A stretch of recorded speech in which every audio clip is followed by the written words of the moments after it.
2021 meeting of the Energy Facility Siting Council to order. Mr. Secretary, please call the roll. Marcy Grail, Present. Kent Howe, Present. Hanley Jenkins, Here. Cindy Condon, Here. Perry Chalk-Tooth. Here. Madam Chair, you have a quorum. Thank you. Mr. Secretary, are there any agenda modifications? Madam Chair, no proposed agenda modifications at this time. Thank you. Please mute your phones, and if you are joining us by phone and receive a phone call, please hang up from this call and dial back in after finishing your other call. For those signed onto the webinar, please do not broadcast your webcam. For agenda item D, public comment period, there are two ways to let us know you are interested in providing comments to the council. For those using the WebEx, you will need to use the raise your hand feature. For those on the phone only, you will need to press *3, which will alert us that you want to speak. We will go over these options again during that agenda item. If you want to receive future email notifications of council meetings, project milestones, or rulemakings through our Click Dimensions program, you can do so by clicking on the link in the agenda or on the council webpage. Look for the green box on the right-hand side of the page that says Sign up for emails update. You are also welcome to access the online project mapping tool in any documents by visiting our website. Energy Facility Council meetings shall be conducted in a respectful and courteous manner where everyone is allowed to state their positions at the appropriate times, consistent with council rules and procedures. Willful, accusatory, offensive, insulting, threatening, insolent, or slanderous comments which disrupt the council meeting are not acceptable. Pursuant to Oregon Administrative Rule 345-011-0080, any person who engages in unacceptable conduct which disrupts the meeting may be expelled. All right. Up first is approval of the June meeting minutes. Do council members have any updates on the minutes? Any comments? Madam Chair, this is Hanley. I reviewed the minutes and I'd be prepared to make a motion unless someone else has a comment. Thank you, Hanley. Does anyone have any comments? Not me. This is Kent. This is Cindy, and I just have a quick comment on item D. And I talked to Donita a little bit about it yesterday, and it was with respect to the stakeholders. My question about the stakeholders, and apologies, I can't bring it up right now, but it is item D. And I just want to make sure it's clear. It wasn't just a question about the stakeholders include the public. It's that in that document, and I realize it's an internal document more than anything else, it talks about stakeholders and the public. And just, I think we need to be careful about that. Suggested to me when I read it, and we talked about it last month, that the public wasn't a stakeholder, and that's the response in the minutes is that it would be changed. The Right. language would be changed, and that's the specific language. It wasn't just an answer to a question, I guess. Yeah, Councilmember Condon. So looking at the draft minutes, it said, Mr. Adams affirmed that the term is intended to be all-inclusive and noted that he would update the draft. And I can confirm that since the last meeting, that draft was updated. And so we're moving forward with the request for proposal, and the changes have been made in that document. Okay, thanks. And Reflect what would also exactly you're talking about. Okay, and I just to add, overall, I think we need to think not just of this document, but overall. Thanks. All right, thank you. Does that satisfy your concern? It does. Thank you. Okay, So well, there are no changes that you would want to make to the minutes, Cindy? No, I think it was I wanted to just confirm that it was understood that that's what I was talking about. So Yeah. thank you.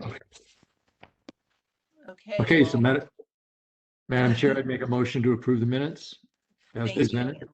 Thank This is you, Kent, Henley. I'll second. Thank you, Kent. Mr. Secretary, please call the roll. Kent Howe, Yes. Hanley Jenkins, Yes. Perry Chalktoot, Yes. Cindy Condon, Yes. Marcy Grell. Yes. Motion carries, Madam Chair. Thank you, Mr. Secretary. Up next is the Council Secretary report. Mr. Cornett. Thank you, Madam Chair. Donnie, if you can bring up the placeholder slide for that agenda item. Give me just 1 second.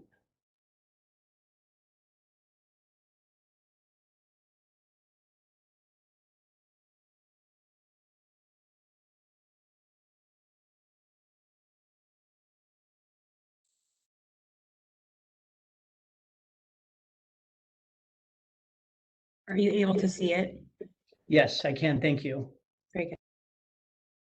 All right, I'm going to first start with one project update. So that is the State Line Wind Project. Last week, we received amendment number 6 to the State Line Wind Project. The existing project is an operational wind facility located in North Umatilla County and consisting of 186 wind turbines with a peak generating capacity of up to 123 megawatts.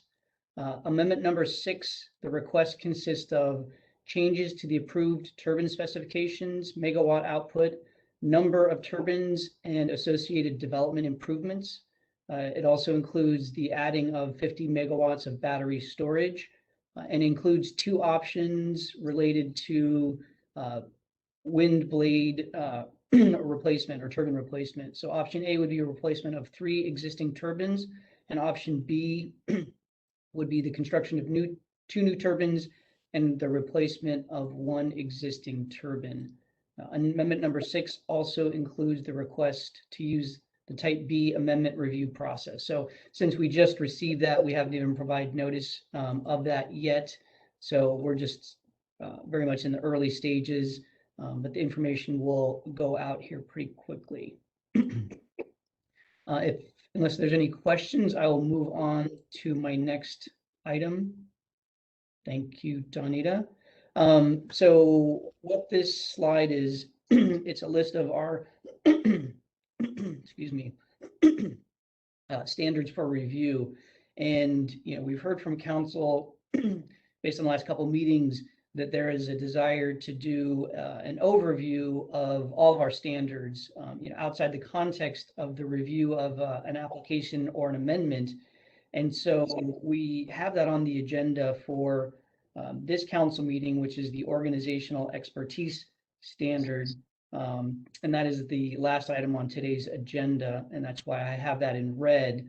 You can see the list going from the left column down and then the right column down, and that's the order which the standards appear in the administrative rules.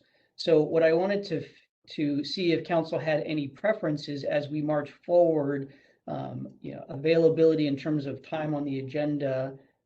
If there is, we will try to do one standard per council meeting. And so I wanted to see if there was any desire about which ones we do first or which order. Before I kind of open up to that council, I'd also say that we plan to come back next month with the bond and letter of credit template language. We've been evaluating that template language based on comments we received. It's taken us a little bit of time. I believe we'll be prepared to do that next council meeting. So the retirement and financial assurance would be a good one for the August council meeting to go along with that. But outside of the organizational expertise and the retirement and financial assurance, are there any priorities that the council would like us to set in terms of, which standards you'd like us to review? So I will hand that back over and see if council members have any preference. Thanks, Todd. Does anyone have any thoughts on an order to address the review? And feel free to speak because I probably won't see you fast enough. So I don't see any hands up. So we'll either just march down, from kind of top to bottom, or we'll look to see if we have something else on the agenda that we're working on that kind of better aligns with a particular standard. So you can also reach out to me individually, or we can address this later on in the coming months if you decide you do have a priority. But I just wanted to check and see that we'll continue doing this as there is time available on the council agenda, and hopefully this will be helpful for you. One of the things I'll preview for today's is we really want to get a sense of if council likes the way that we're evaluating these standards. And so, look at what we're providing to you. Is that the right format? Is that the right information? Because we would, certainly be happy to adjust the information that we're providing, but we're also looking for feedback. Are you comfortable with the way that we've been doing it? Do you have any other thoughts or ideas? And so that's the information, that not just us conveying what the standards mean to you, but seeking your input as to what would you like us to do with them. So Great. the organizational expertise will be a good starting point for that. Well, thank you for that. I think the idea of aligning with whatever may be on the agenda makes most sense to me. Great. Do that. All right, Donita, if you can advance the slide. Next item I have. Sorry, Todd. Oh, yes. Sorry, Chair Grail. Cindy Yes. Condon here. Can you go back to the last slide just for a bit? And a part of this is my understanding of the, or lack of understanding maybe. Some of these, we depend on other agencies and groups to really dig in and provide us with their regulatory opinion and whatnot. Is that correct? Organizational expertise, we are relying on our staff. Right? Correct. Yeah, Councilmember Condon, that is correct. It varies based on standard, and also based upon the specific project and the location of the project. So while we may have a significant fish and wildlife habitat issue in an area that is largely undisturbed, if we have a project in a urban brownfield site, we may not really need much in the way of ODFW's review and evaluation. So, the standards are meant to sort of scale based upon the type of facility and the location of the facility and the specifics. So, I mean, your question was, yes, you're exactly right in that, we do rely upon other agencies for certain standards. We rely upon ourselves for certain standards, but then it really varies based upon project and location as well. Okay, and that is the basis for this preference, I guess. I would like to really dig in first, I guess, to those standards that we are relying on our staff and ourselves for responsibility and authority. First, to really get a good understanding of that. And to me, organizational expertise and retirement and financial assurance are the top two. But anything else that really public input is required on all of them. But it seems to me we're relying on other agencies and organizations more deeply than those two things, those two standards. So I appreciate them being at the top.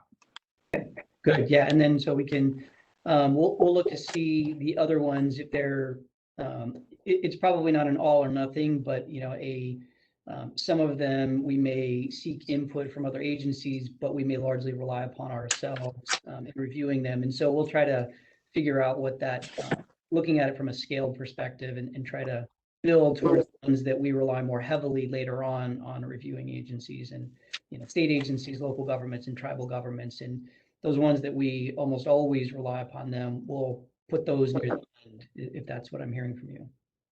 Okay, thank you. Okay, Thank you, and perfect. So now that the legislative session is done, I just wanted to follow up on the very specific FSEC related bills. So, you know, you had some finality on the ones that passed, and then also what are we going to be doing about them, if anything. So under House Bill 2064, that's the quorum bill. So that changed the statute to allow, it actually is the term is majority in the statute, but it functionally means reducing the quorum from 5 to 4. So not any less than 4, it would be 4 would be the minimum. But we also, so that was approved, it was signed by the governor, it goes into effect September 25th of this year. And we will need to do follow-up on rulemaking in the rule that's cited in the table to reflect that new quorum number, because that rule that's cited indicates that 5 members of the council are needed to constitute a quorum. So we will need follow-up for rulemaking on that. And please stop me if I'm just going to kind of march through, but if anybody has any questions, just please jump up and let me know. So Todd, this is Hanley. Yes. Marcy. So I think I've asked this question before, Yes. but will that Go require ahead, Hanley. just a majority? Thank you. I'm sorry, can you restate the question? Yeah, so when we go to 4, will it just be a majority vote for a decision, or does it require all 4? It depends. In most circumstances, it would just be a simple majority vote that would allow for approval of an action item. But we did not propose to change the statute that says it takes 4 affirmative votes of the council to approve a site certificate. So that remains. So, you know, if we had an issue where we only had 4 council members and there was a new application being reviewed as, you know, for a final order and site certificate, we'd have to determine whether or not we should move forward with that agenda item, or, you know, hold over until we had more council members present, because it would still require the 4 and not just a simple majority. Thank you. Thanks, Hanley. Moving on to House Bill 2063. So that eliminated the need to receive an exemption from FSEC for standby generation facilities. So these are, you know, over 25 megawatt generators, usually diesel generators that are meant to be backup for, could be hospitals, data farms, other large scale kind of industrial uses. And there are a host of them out there. So similarly, that was approved. It goes into effect on September 25th. And we also need to follow up on rulemaking in Division 15 to reflect that as well. So these were fairly, I wouldn't say minor, but fairly small legislative changes, but both of those do require updates to the administrative rules. Senate Bill 246, you received a pretty good update on this from Jeff Burright from the Oregon Department of Energy at the last council meeting. I won't go into any more detail, but it relates to the laws related to the disposal of radioactive waste. Jeff and Max Woods are, you know, requesting council move forward on rulemaking. Are your rules, Division 50, that need to be changed to reflect those. So they are working on putting together a recommendation for rulemaking advisory committee. They actually had thought that they would be back during this council meeting, but it proved that they needed more time to effectively reach out to potential RAC members. And so that's why it's not on the council meeting for the agenda for this council meeting, but it will be in August. Can you advance the slide, please, Anita? All right, House Bill 2021.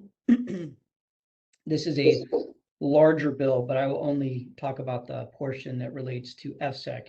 So Section 28 of that bill prohibits FSEC from issuing a site certificate for new fossil fueled power plants and from amending an existing site certificate that would significantly increase carbon dioxide emissions. So it makes a significant change on what you can and can't do with related to carbon emitting facilities. we think it'll be valuable to reflect that council is unable to issue a new site certificate in the administrative rules.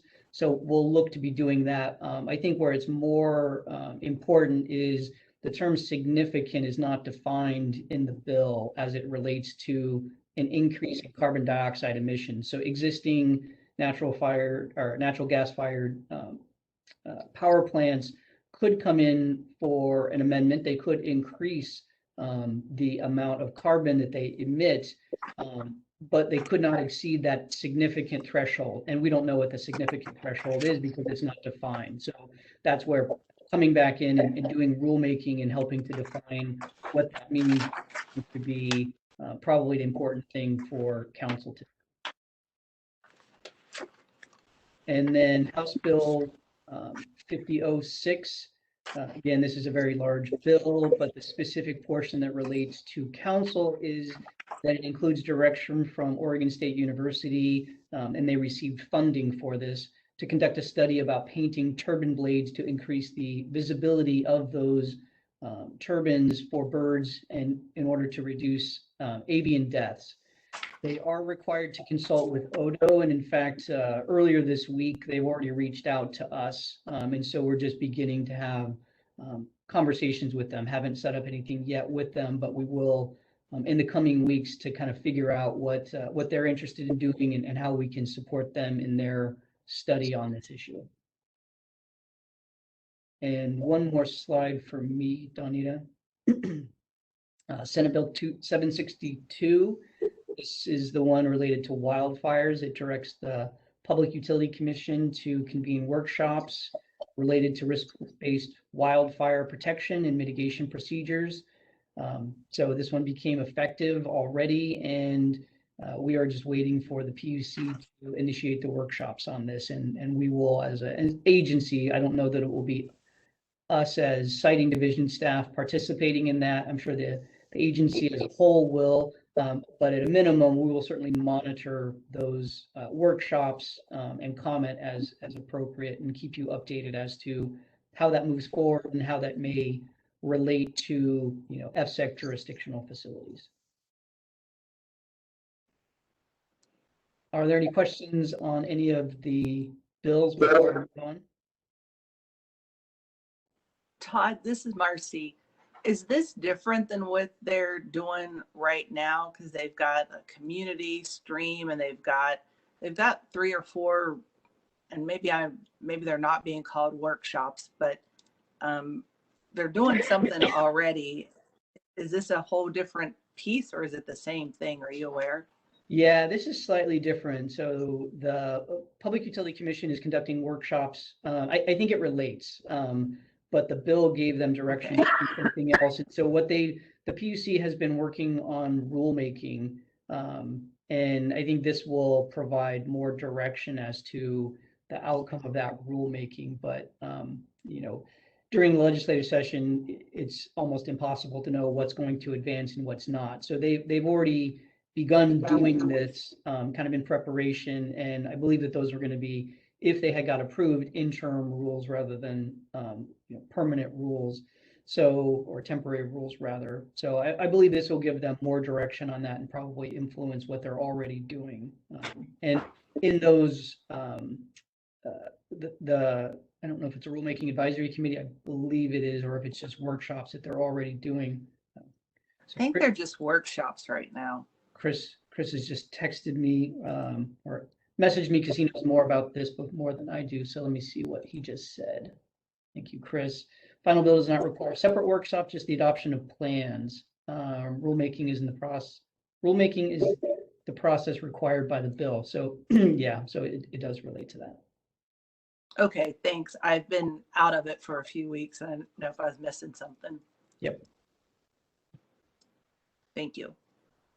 And last on my list is just a reminder that we are trying to get feedback from council members on the agenda items. And so if you have thoughts and ideas about ways that we can better provide information, present these agenda items, The survey that was in a link that was sent out with your packet materials gives you that ability to go in and evaluate one or more of the agenda items to give us the feedback on how to adjust. So just a reminder on that. Thank you. Excuse me, and I realized I just had one more item. So looking at the next council meeting will be the dates that we have are August 26th and 27th. We will need another council, or we will need a council meeting, but only on the 27th. So we will not need the 26th. The travel restrictions for the state have, or for state employees have been lifted. So we are able to have the meeting in person. So our intent is to have a hybrid meeting. We will be doing an present meeting, you know, at some location that we haven't determined yet. So we'll let council members know where that location is to then see if you will be interested in attending in person, so we can be working on the logistics for you. Probably early next week, look for an email about that. But right now I have all council members had indicated that they would be available to participate, and whether that's remote or in person, you can let us know later on. But I just wanted to check and make sure that nothing has come up for anybody on the date of the 27th that would preclude you from participating either in person or remotely. Is this Hanlon still good? This is Kent. Marcy will be somewhere in person. Kent, Yeah, this is Kent, and I'll actually be in Central Oregon. So if it's in Central Oregon, I'll likely be able to attend in person. Otherwise, I'll be remote. This is Cindy. I'll attend anywhere. Thank you. well, I just would like to remind everyone that I personally think in person is great. I understand that whether you've got reasons why you can't be, but I mostly just want to say, you know, if there's anyone who's concerned for health reasons or anything, take care of what you need to do. But I firmly think the sooner we can get back in the public, the better for us. So appreciate anyone who's willing to travel somewhere. All right, and that concludes my secretary report, Madam Chair. As indicated throughout, I would be happy to answer any questions. Otherwise, that is done. Thank you. Are there any further questions for Todd? Hearing none, we'll move on to the next agenda item B. This is the Climate Trust Financial Audit for 2020 and the annual update. This is an informational item. Todd Cornett, Odo's Assistant Director for Siting Council Secretary, will provide an overview of the 2020 financial audit, and Kyler Sherry, the Climate Trust Program Manager, will provide an annual update of the Climate Trust. Todd and Kyler, the floor is yours. Thank you, Madam Chair. For the record, my name is Todd Cornett. I'm the Assistant Director for Siting at the Oregon Department of Energy. I'll take my portion first because it will only take a couple of minutes, and then I will hand it over to Ms. Sherry for her presentation. First, I want to make note of a needed correction on the staff report. That's on page 1, the third paragraph, the second sentence. Unfortunately, when I was putting this together, I utilized a prior version and thought I had gone through and made all of the adjustments to the new dates, and unfortunately I did not. So the citation that I talked about, the sentence currently states the date April 22nd, 2019, but that actually should be April 8th, 2020. So I've made changes to the staff report for the record, but I just wanted to point that out and indicate my apologies in case that created any confusion for any council members. All right, as part of the council's carbon standard, any site certificate holder whose facility emits carbon can choose the option of paying a qualified organization the calculated funds to produce the reduction in greenhouse gas emissions based on the calculations that are part of the standard. Since the beginning of the carbon standard in the mid-1990s, there has been only one qualified organization, which is the Climate Trust. And in order to maintain that status, the Climate Trust has to do several things on an annual basis. One of those is to receive a signed opinion of an independent certified public accountant that their use of funds conforms with generally accepted accounting procedures. So attached to the staff report that was sent to you is a report by Moss Adams, which is a public accounting firm that states on page 2 that the Climate Trust did conform with generally accepted accounting procedures as of December 21st, 2020 and 2019. The Climate Trust therefore continues to meet the requirement in order to maintain their status as a qualified organization and receive offset funds associated with carbon emitting facilities under the council's jurisdiction. So with that brief overview, I would be happy to answer any questions council members may have. And if there are none, I will turn it over to Ms. Sherry for her presentation.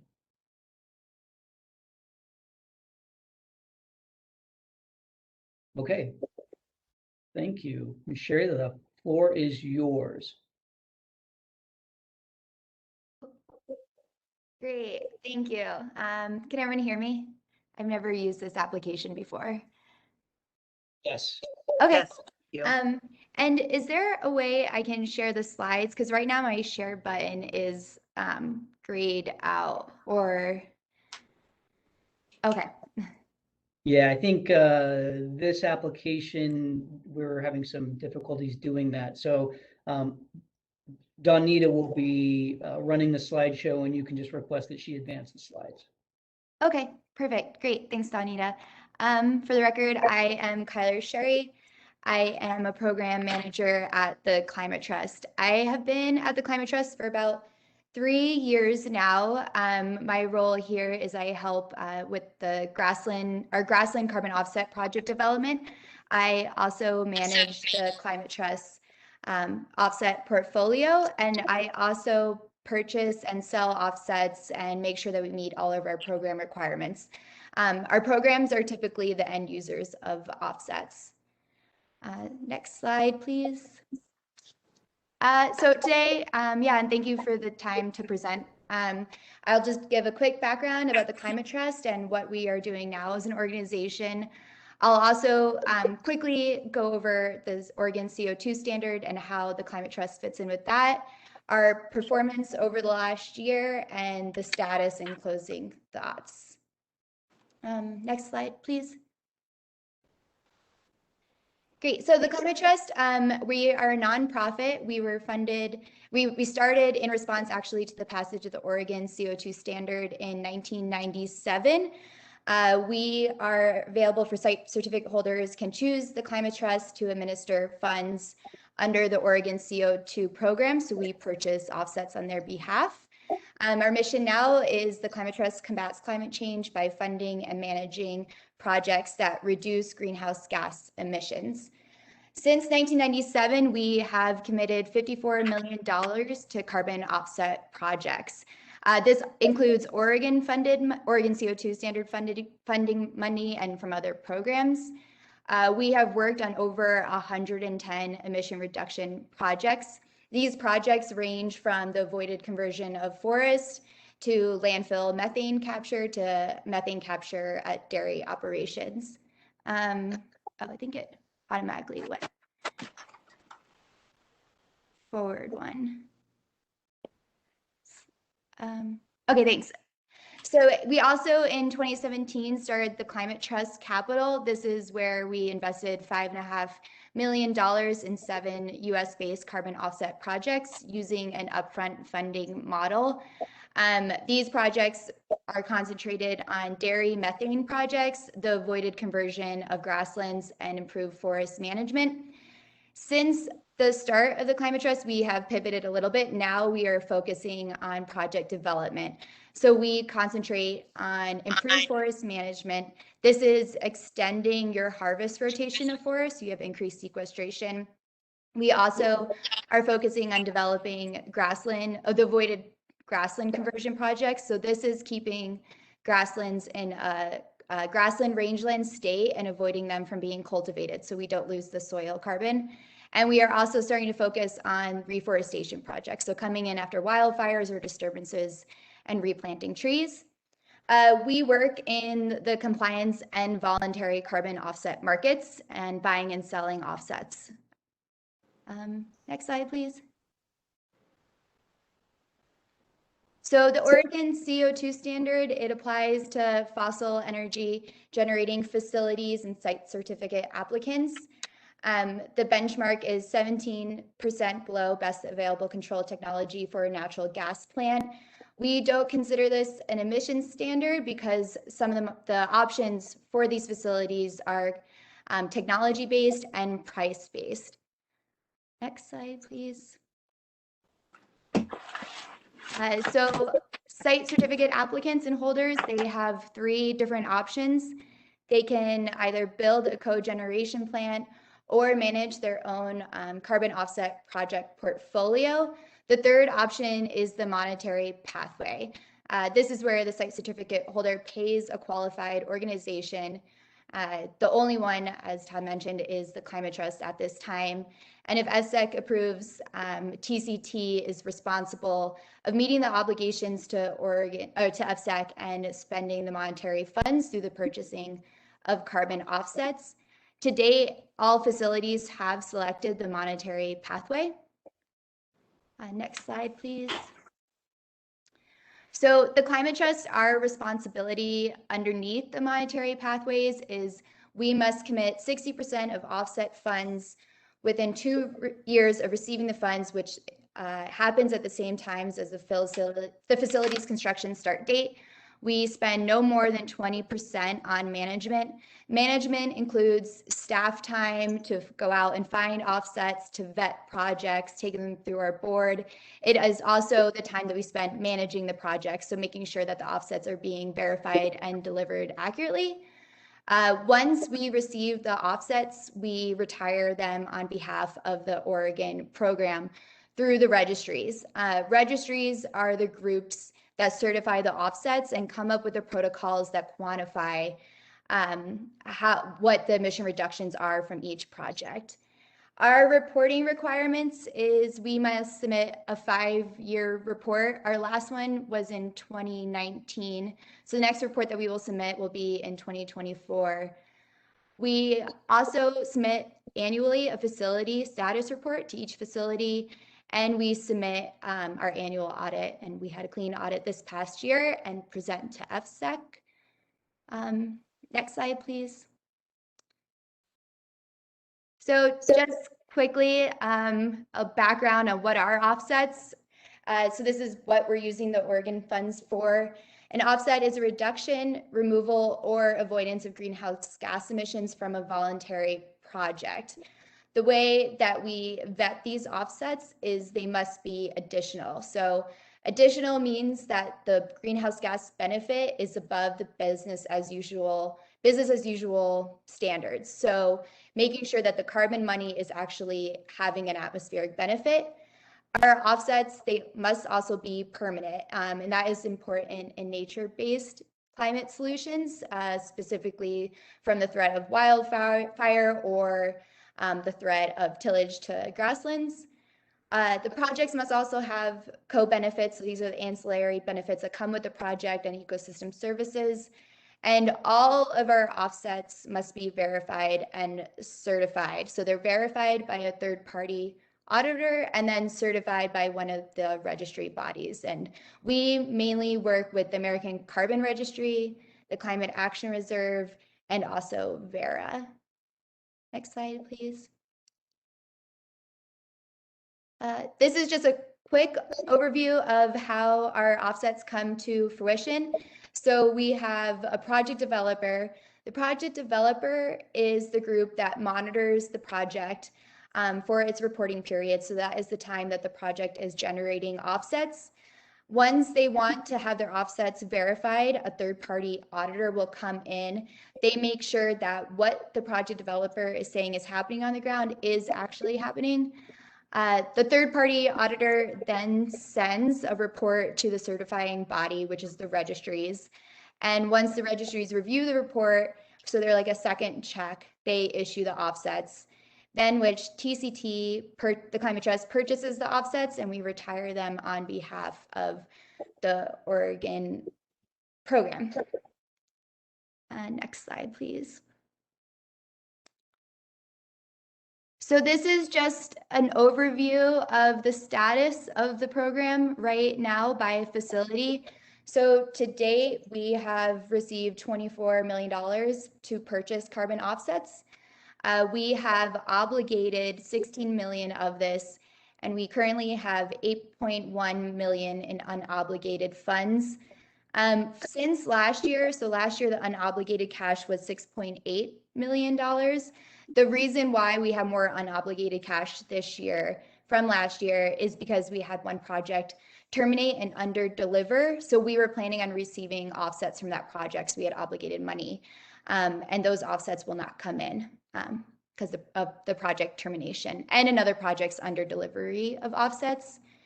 To date, we have retired 2.9 million offsets, and we are obligated right now, as of now, to purchase 3.2 million offsets.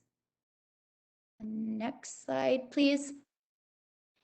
So since this funding comes from the state of Oregon, we focus on spending the dollars on Oregon-based carbon offset projects. Oregon dollars have funded 31 projects total. Of those, 18 projects have come from the state of Oregon.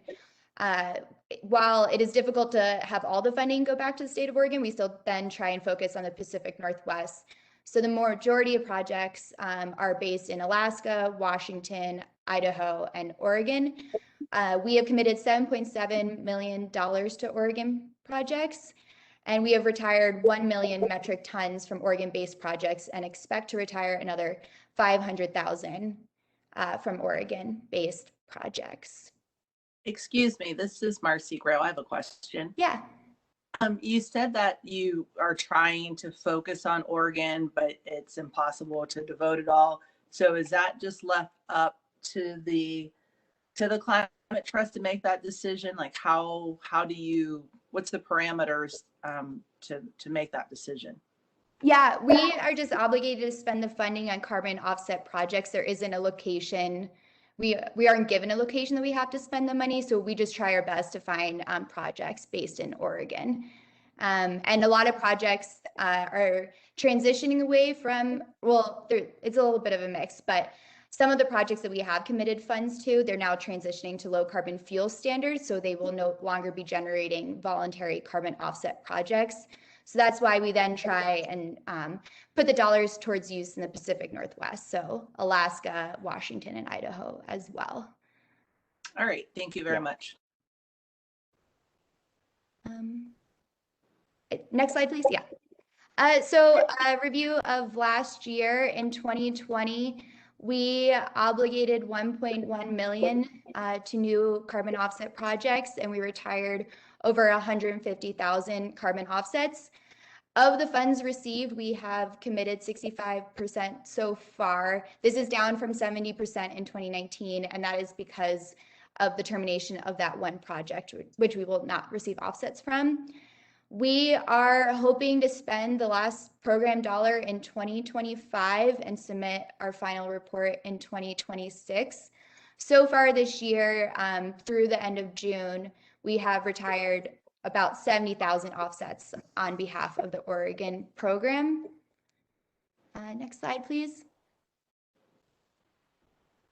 So this is just to show how the Climate Trust and FSEC works together. So the Climate Trust is a fiduciary for the entire organization. We have a finance and risk committee. They evaluate our offset contracts that we are entering, and also the board supervises the Climate Trust leadership. Then we have the Oregon Offset Committee. They are fiduciaries of the monetary pathway funds, so the Oregon dollars that we will be spending. On that offset committee, we have 3 FSEC members, 3 Northwest Energy Coalition members, and 1 site certificate appointee. They decide on the use of funds through the risk committee, so they get to evaluate all of the projects that we are entering into contracts with, where the dollars could be used for the Oregon program. Next slide, please. So just an overview of the Climate Trust. We are currently 6 staff members.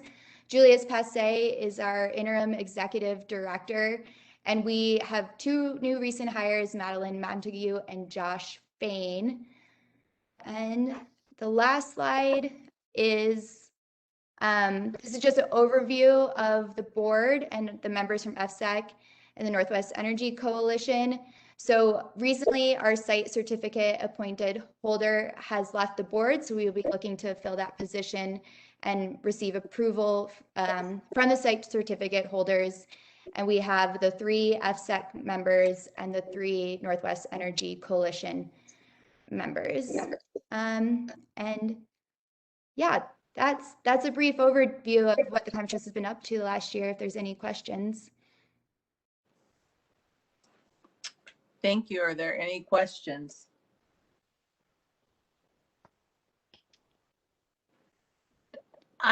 Todd, and maybe I just missed this. So how it says FSEC members, well, Cindy's clearly on, a council member. Are these, I know, is it just because we appointed or we recommended these folks when it says FSEC? Because if I'm a member of the public, it to me sounds like member of the council. There's 3 of them, and that's not quite accurate. Yeah, Chair Grow, for the record, Todd Cornett. Yeah, I think probably more clearly it would be FSEC appointees rather than FSEC members. So they could all, all of those appointees could be FSEC members, or none of them could be, or has been the case a lot. It's been some combination where they're FSEC members and non-FSEC members. So it's really more the statute and rule indicate FSEC appointees. Okay, thanks. I remember seeing the resumes and we did this. I just want to make sure it's clear to anyone who may not know or be confused like me. Thank you. Any other questions or comments? This is Cindy. I have a quick question. Fire away. So, is there ever a case? Well, clearly there is a case, I guess. So if the offset's not met, you invest in a project and the offsets don't return properly, then what's the consequence of that? It's been invested in, the offsets don't turn out as expected, then what? Well, so I guess the Climate Trust, we have 2 different programs. So there's the Climate Trust Capital, where we provide the upfront investment. And then that would be Climate Trust Capital, or the Climate Trust money. With Oregon dollars, we enter into contracts, but we pay on delivery. On delivery of the offset. Yeah. So with the funds, we just say that they're obligated. So we're holding on to them until they would go out once the offsets are issued to us. So there is low risk then, because we're not providing upfront money with the Oregon dollars. Yeah. Okay. Thank you. Thanks, Cindy. Any other questions or comments? Well, hearing none, thank you very much for attending and sharing your update with us. We appreciate your time. Yeah. Thanks, everybody. Thanks for the time. All right. Well, our next agenda item is agenda item C, which is the Golden Hills Wind Project. This is a request to amend the Wildlife Monitoring and Mitigation Plan. This is an action item. Sarah Esterson, Odo Senior Policy Advisor, Sarah Reif, Oregon Department of Fish and Wildlife Energy Coordinator, Matt Hutchinson, Avangrid Renewables Senior Permitting and Environmental Manager, and Andrea Chatfield, Western Ecosystems Technology Incorporated, will all be presenting to the council. We're going to receive a presentation on this request, and it is a continuation of agenda item D of the April 22nd, 23rd, 2020 meeting. With that said, I'll turn the floor over. Thank you. Okay, can everyone hear me okay? Perfect, okay. And Donita, can you pass me the ball?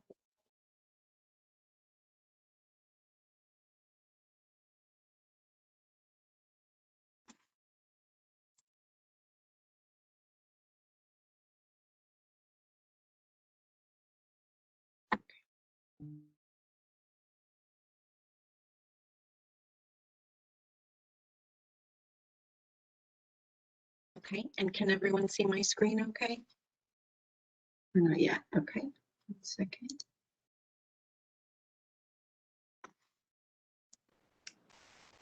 Yes. Thumbs up, okay, great. Okay, and can I see Andrea and Matt, is Sarah Rife, do you guys see her name on the screen?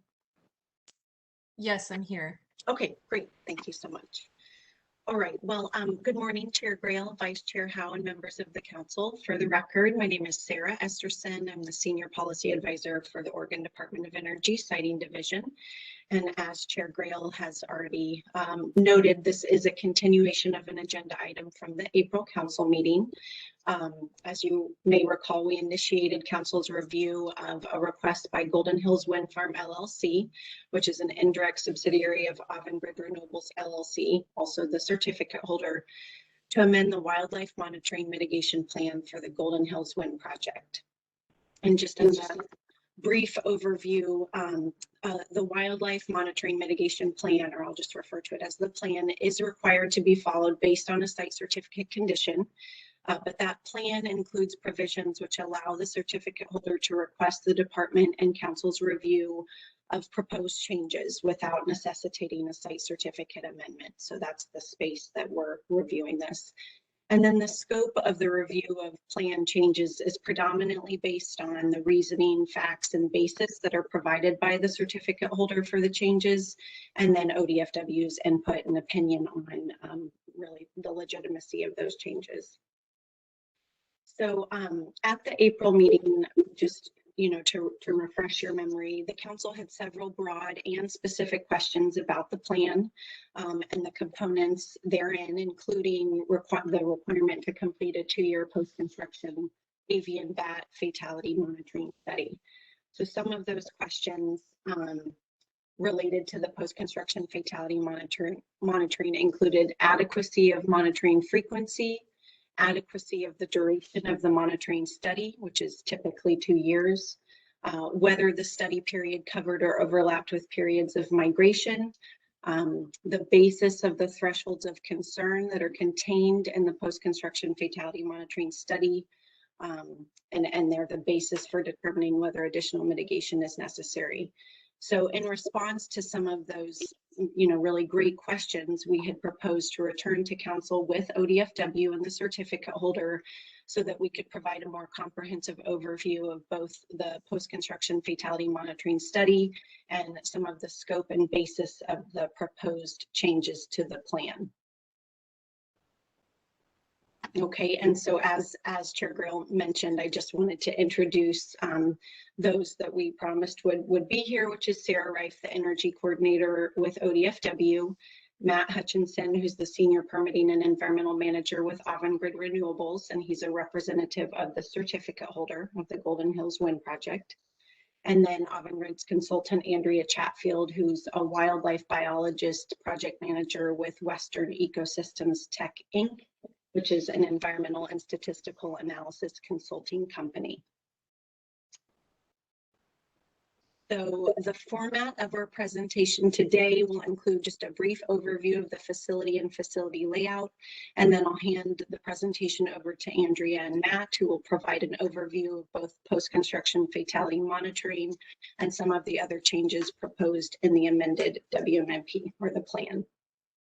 And then we can open the floor for discussion. And of course, Sarah Rife is here to provide a resource on any, the larger questions or specific questions related to ODFW's opinion of these proposed changes. Both Sarah Rife and Jeremy Thompson, who's the regional district biologist applicable to this facility's location, participated in the review of the proposed plan changes.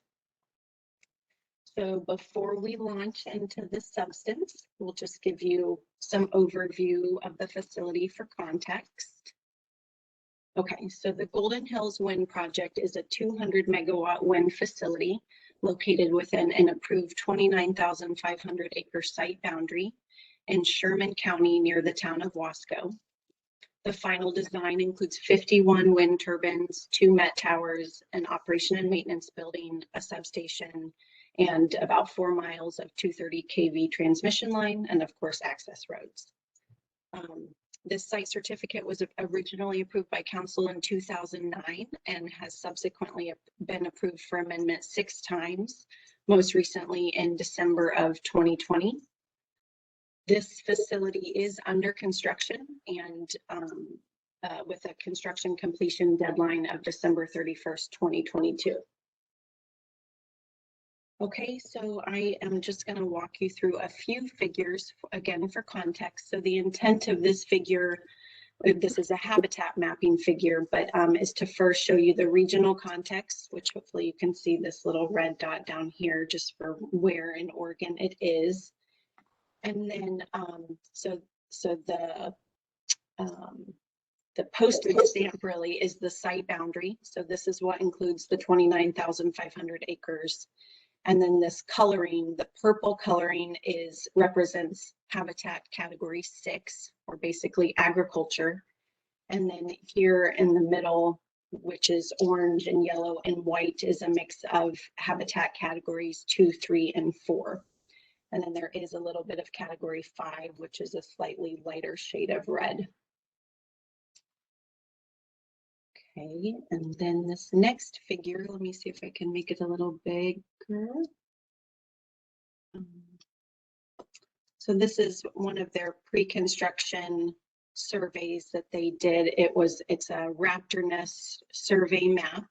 So this yellow line shows a 2-mile survey area extending from the site boundary and the results of where they found active raptor nest sites. So the red dots represent active red-tailed hawk nests, the blue are great horned owl, and the black are common raven. So that's just interesting for context and to note that none of those species are special status species. Okay. And then wanted to point out for reference the extent of permanent and temporary impacts to habitat that requires compensatory mitigation, which again is categories 2 through 5. So that the impacts to habitat for this facility, less than 5 acres for temporary and less than 1 acre for permanent. And then this map, while it doesn't show habitat, I think it gives you a little bit better understanding of the actual location of the turbine strings now that they have their final design. And if you can try to imagine the overlay of that habitat map I showed you, most of these are in category 6 locations. But all of these areas would be included in their post-construction fatality monitoring survey area. Okay, so just keep those figures, habitat raptor nest species in mind as we work through the discussion of the proposed changes to the plan.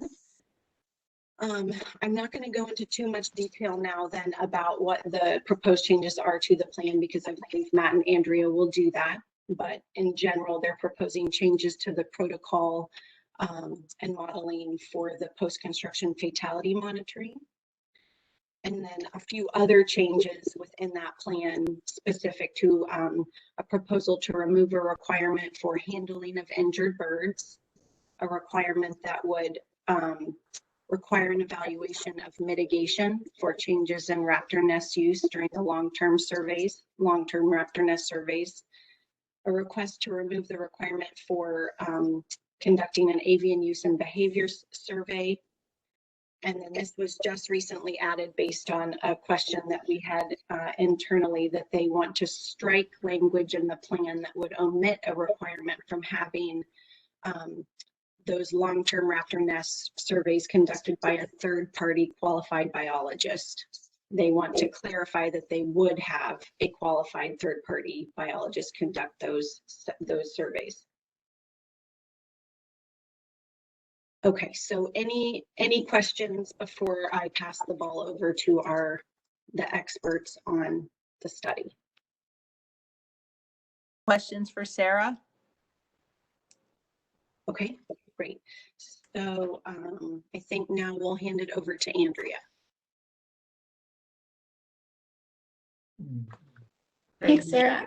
Can you, I don't think I'm able to share my screen. Can you pull up our presentation?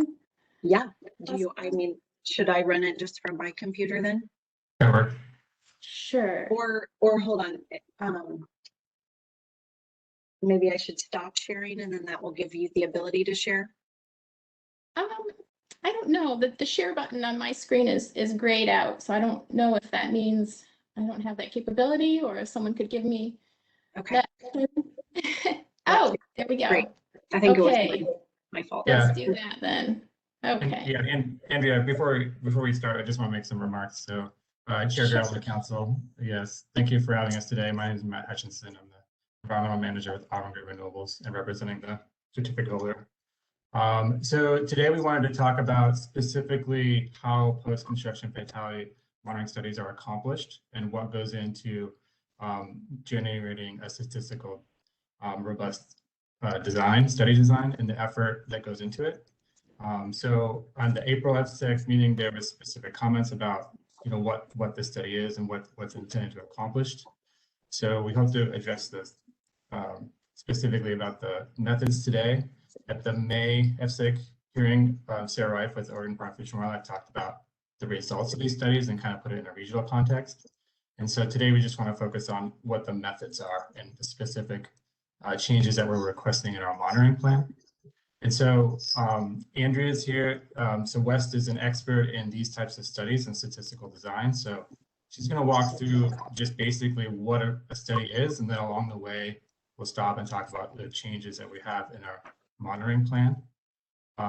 So Andrea will take it from here, and then I'll just come back at the end and kind of summarize our changes. So I'll turn it over to you in this case, Andrea.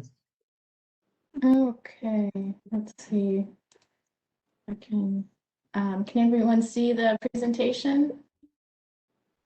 Is it showing up? Let's see. How about that? No? I don't see it. Okay, let's see here.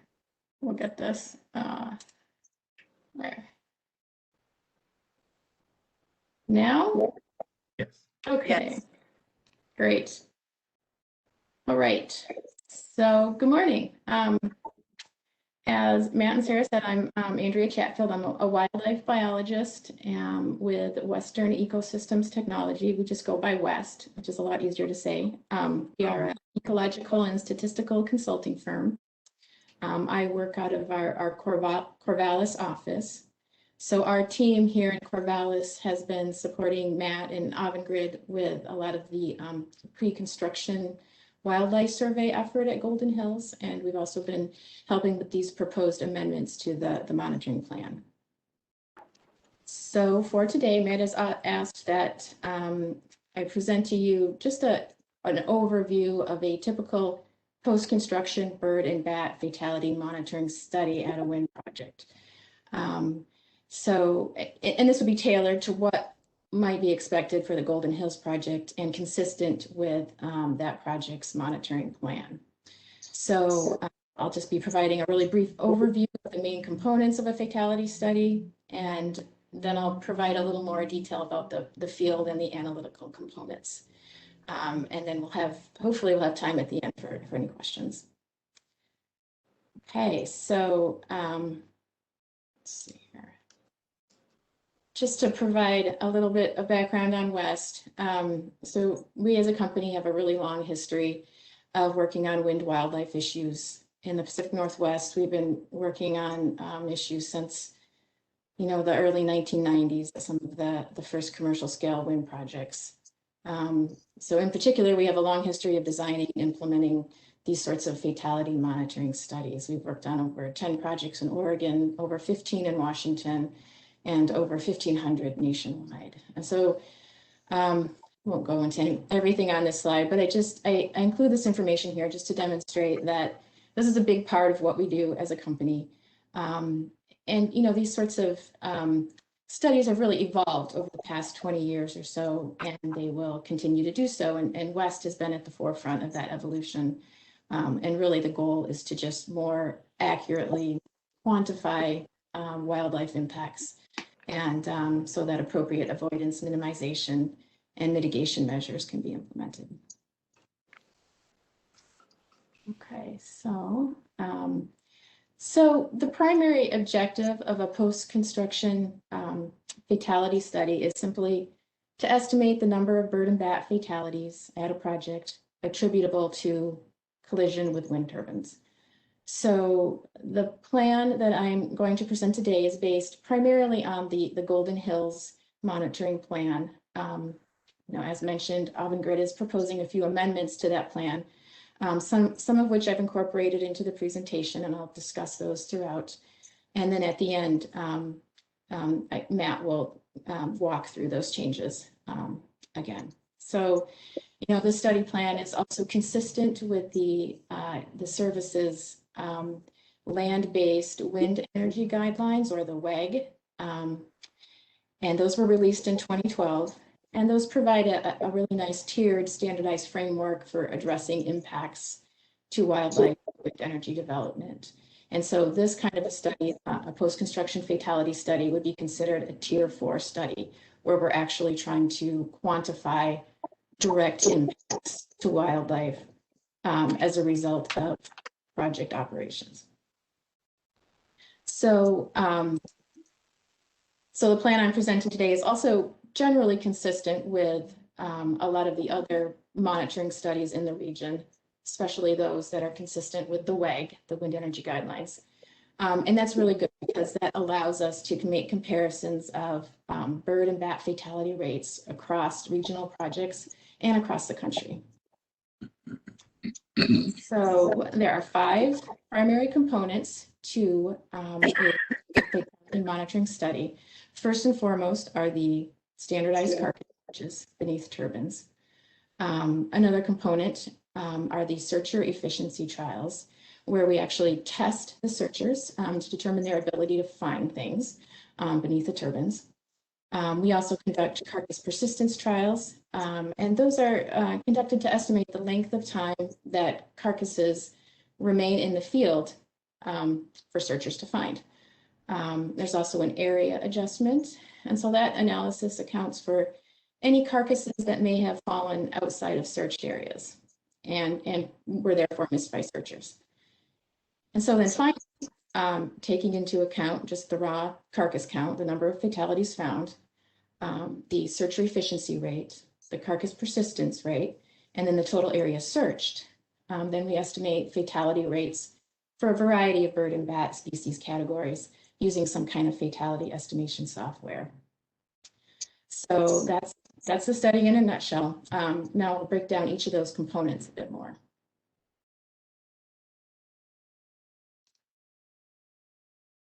Okay, so the objective of the carcass searches is simply to systematically search a sample of turbines to locate all bird and bat carcasses or parts thereof within a defined search area. So the searches typically begin immediately following start of operations. So the Golden Hills plan actually states that the initial year of monitoring will begin the first of the month following commercial operations. So and then the study will continue for 12 consecutive months. So that would be the first. So typically, when the goal of a study is just to estimate general bird and bat mortality rates, which is the goal of this study, it's appropriate to, or searches are generally conducted at a representative sample of turbines. You know, the exception to this might be a very small project where you have only 5 or 10 turbines, then you might want to sample or search all of those turbines. But for larger projects like Golden Hills, which has 51 turbines, it's appropriate to survey a representative sample. So typically that is between 30 and 50% of turbines. So at Golden Hills, Avangrid will be searching just over half of the project's 51 turbines. And then in the second year of monitoring, they will be searching the other half. So throughout the 2-year study, all of the project turbines will be searched. So one of the study objectives identified in the monitoring plan is to look at potential differences in fatality rates by turbine size. So the turbines at Golden Hills will comprise 2 different types or sizes. So these include 10 smaller 2.5 megawatt turbines, the blue turbines here in the north, and then 41 Vestas 4.3 megawatt turbines in the south here. And so in order to potentially tease out any differences in fatality rates by turbine size, that 50% sample of turbines would include all 10 of those smaller turbines in the north, and then a representative sample of 16 of the larger turbines in the south. And so that sample of 16 turbines would be selected systematically so that all project characteristics are represented. So you have all the cover types represented, topographies, the location of the turbine within the string, distance to any native habitats, things like that. Okay, so at each of the sample turbines, the searches are conducted within a large circular plot centered on the turbine. So the plots have a radius equal to the maximum blade tip height. So you know, that plot size is expected to capture the entire area where bird and bat fatalities are expected to land. So for the small 2.5 megawatt turbines, that would mean a plot radius of 136 meters. So 136 meters. So, and then for the larger 4.3 megawatt turbines, that would be a plot radius of oh gosh, I think it's up to 160 meters, and that would depend on the hub height, and I'm not sure what those are for those turbines, but potentially up to 160 meter radius plot. So we're talking about very large areas here. Another proposed change to the monitoring plan is the option to use a road and pad search methodology limited to just the growing season, when crop growth can really interfere with our ability to find anything within the plots. So this is a pretty common search scenario, particularly in agricultural areas like in the Midwest, where we're searching in soybean fields and cornfields. And as you can imagine, it's really tough to see anything, and we end up trampling a lot of crops. So what the road and pad search methodology consists of is just searching these cleared areas within the plot. You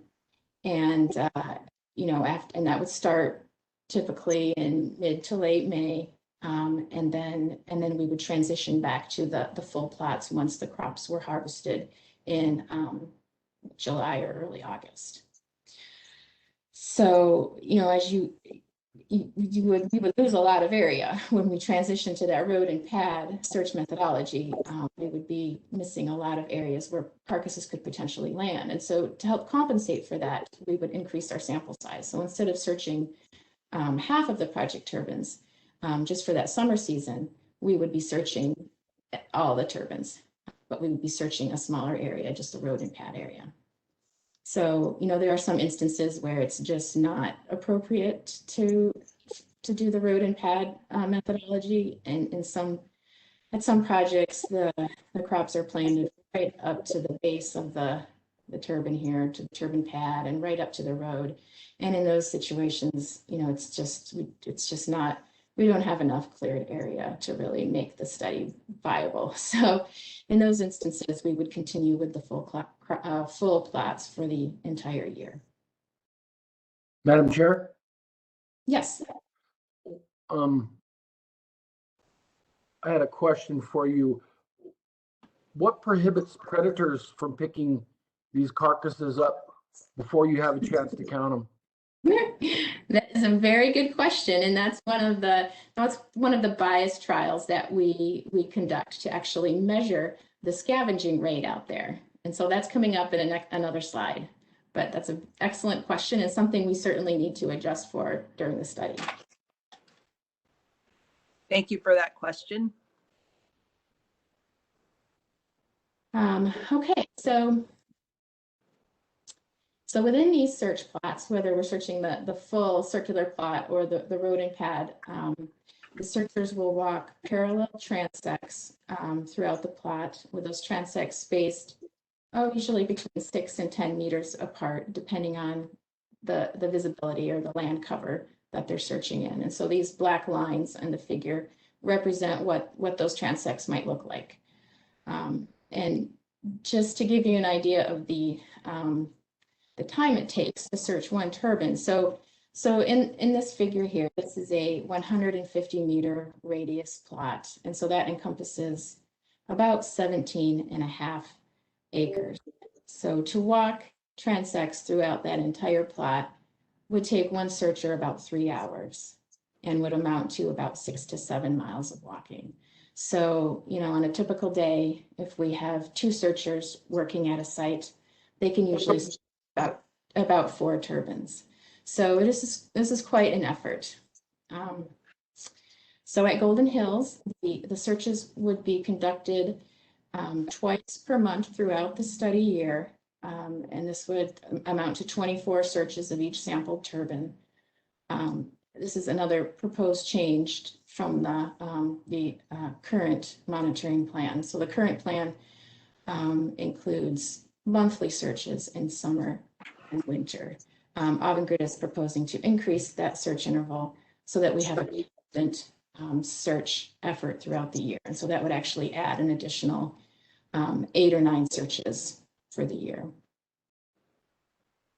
And the reason that your search interval is important, so if you have a search interval of 1 month, so you're searching every month, but your carcasses are persisting on the landscape for only 1 week or 2 weeks, then you potentially have a problem, because a lot of the carcasses are being removed by scavengers or by other means before your searchers have an opportunity to find them. So we'll get back to that a little later.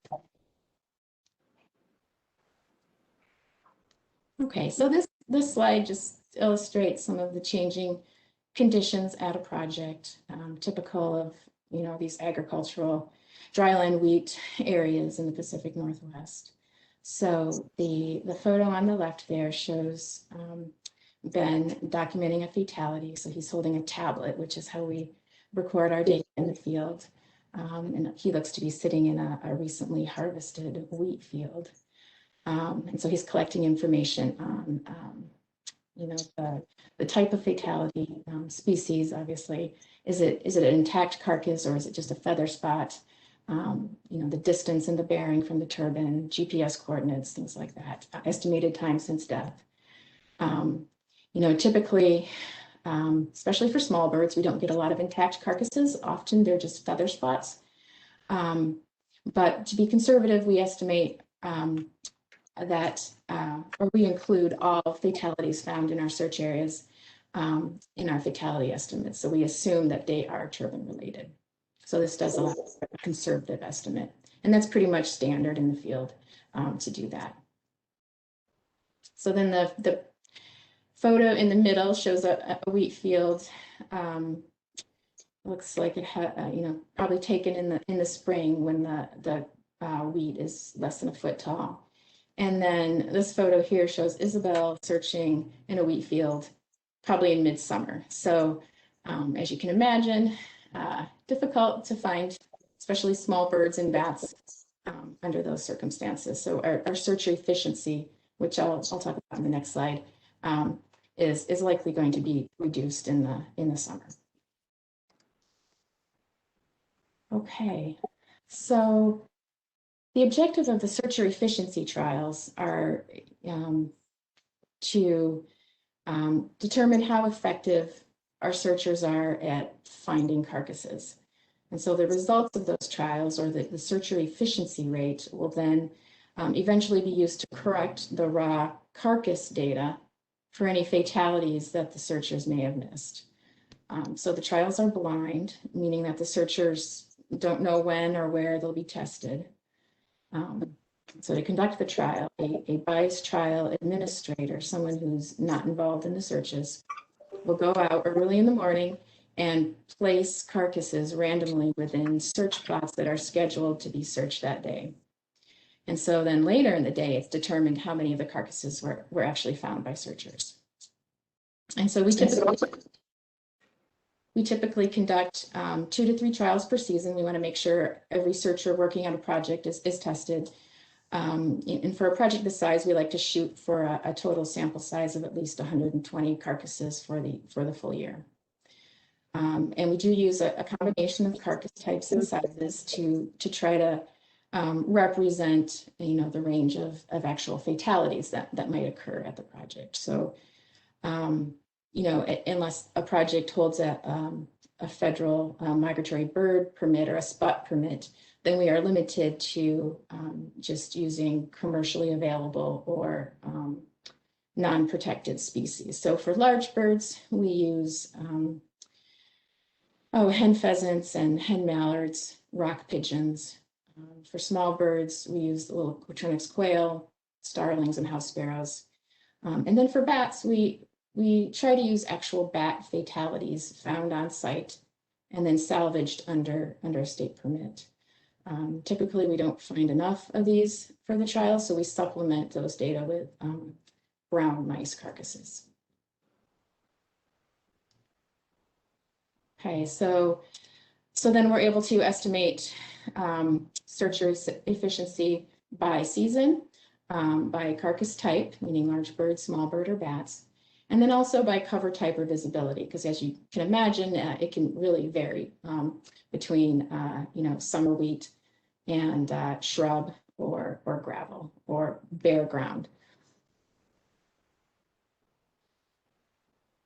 All right, so the objective of the carcass persistence trials is to estimate the average length of time that carcasses remain within the search plots and are available for detection by searchers. So the results of the persistence trials, or the carcass persistence rate, is then used to adjust the raw carcass data for fatalities that may have been removed from the study area before searchers have the chance to find them. So when I say removed, that's typically done by scavengers. The photos on the right there show some of the usual suspects that were caught on camera. A lot of ravens, coyotes, we've had ground squirrels, roadrunners. This picture here on the bottom is a couple feral dogs. Don't expect those at Golden Hills, but there are a few other ways that carcasses can be removed, being covered by snow or mud or windblown sand. Another common way is just being plowed under the field by a farmer. So that does happen. Similar to the searcher efficiency trials, we conduct those throughout the year. So in every season, we try to conduct 2 per season. And again, we're shooting for a sample size of at least 120 carcasses. We generally use the same species that are used for the searcher efficiency trials. So pheasants and mallards and pigeons for large birds. One exception to that is that if we do happen to find a fresh fatality, especially a fresh raptor fatality, we will leave that bird in place and we will incorporate it into our persistence trials, and we will monitor that bird as a carcass persistence trial bird. And the reason for that is over the last 5 or so years, there's a growing amount of evidence that carcass or raptor carcasses persist longer in the field. And, by longer, I mean on order of like months longer than the game birds that are typically used for these kinds of trials. So whenever we can use raptors for these trials, we try to do that. So during each trial, the carcasses are placed randomly throughout the project area, and then those are monitored for over a 40-day period. once you have fewer than 10 feathers at a location, then that carcass is assumed to be unavailable or to have been removed. So does that answer your question about the carcass persistence?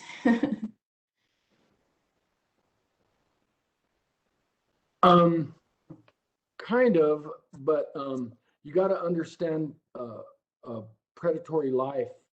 They change their hunting areas frequently, and there's a lot out on the landscape. You never get to see them. A lot of them are nocturnal, and so there's a variable there, and I question the efficiency of counting at any time, especially when you're only doing it twice a month. Seasons change, so do the habits of the predators. Yeah, we try to capture that. Each trial is 40 days long, so it's getting 2 in season. We really can't do more than that. We don't always use cameras. A lot of times it's just our searchers that are visiting the carcasses on a daily basis to see whether or not they've been removed. For some projects, we've been able to use cameras. In more agricultural settings, cameras don't work as well because they get loud. We try to capture the range of, scavenger densities across the year by doing them seasonally. We spread them out across the entire project. We're very careful not to flood the project with too many carcasses for the scavenger population, so they can't possibly scavenge the carcasses that are out there. And we're very cognizant of not wanting to draw scavengers into the site. So we would actually possibly, so they would be scavenging actual fatalities before we could find them. So, there's a lot of variables there to consider when you're designing these trials. Okay, so the final bias adjustment that I'm going to mention is the area adjustment. And so the objective of the area adjustment is to correct for fatalities that may have fallen outside of the search areas and were missed by searchers. So I'm not going to go into a lot of detail here because there's a few different ways to do it, and it can get kind of statistically complex. But suffice it to say that the area adjustment takes into account the amount of area being searched and then the probability of carcasses occurring outside of those searched areas. So just as an example, this large circular plot here in blue, this is designed to capture the entire fall zone of potential fatalities. So all the entire area where carcasses might land. And that includes small carcasses and large carcasses. And so for a situation like that, your area correction would be 1. You would effectively have no adjustment to the raw data. When you start searching roads and paths, that's when your area adjustment comes into play. And similarly, if you have a plot that has a steep rocky area that's just not safe to search, you would want to use an area adjustment for that. Or if you have a plot that's in a wooded area, and so you're only able to search out 90 meters from the turbine, you would use an area adjustment. Okay, so finally, that brings us to the fatality estimation stage. And so this is actually another amendment that Avangrid is proposing to the monitoring plan. So Avangrid is proposing to use the GenEst fatality estimator rather than the Schoenfeld estimator, which is described in the current plan. So Schoenfeld is a little bit outdated at this point. GenEst is it's an R software package. It was developed as a collaborative effort led by the USGS, and there were other parties involved as well. So it's currently the standard, the industry standard for estimating general bird mortality on wind projects. So that's what Avangrid is planning to use. So the avian fatality rates that GenEst produces are based on just the number of carcasses found during searches, the estimated efficiency rate, the estimated carcass persistence rate, and the search area adjustment. Those are all inputs into the model. And then GenEst will generate both seasonal estimates and then an annual fatality estimate, and then 90% confidence intervals.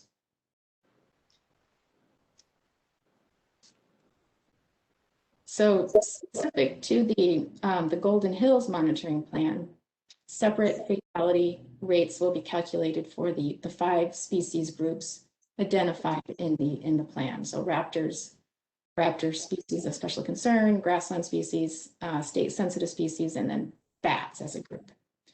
And then those fatality rates that GenEst generates will be compared with the thresholds of concern identified in the monitoring plan. And that's to determine if, if mitigation is warranted after the 2 years of data collection. So, and then just to allow for comparison with regional and national studies, fatality rates are also generally estimated for the more standard bird and bat categories. So, we typically estimate, a mortality rate for all birds combined, just large birds, small birds, bats, and then diurnal raptors. Okay, so I think that wraps up my overview of post-construction monitoring. I guess if you have, if you have any questions, either about fatality monitoring in general or more specific questions related to Golden Hills, I'm happy to try and answer those. And maybe I should pass it back to Matt first to kind of walk through the proposed changes to the monitoring plan. Gabriel, looks like there's a question. Thank you. Please go ahead. Hi, this is Cindy. One of the things that I am a little troubled about, I'll admit, is so much modeling and estimation being done. And how is that verified against reality? Like, if you had cameras, on these turbines for, a month, how many birds or bats would be hit, and how does that compare? Not that there are cameras, right? I'm just, what's the reality check on this? Yeah. I think small mistakes or problems with algorithms can give very wrong results. So I'm a little cynical about it. That's a good question.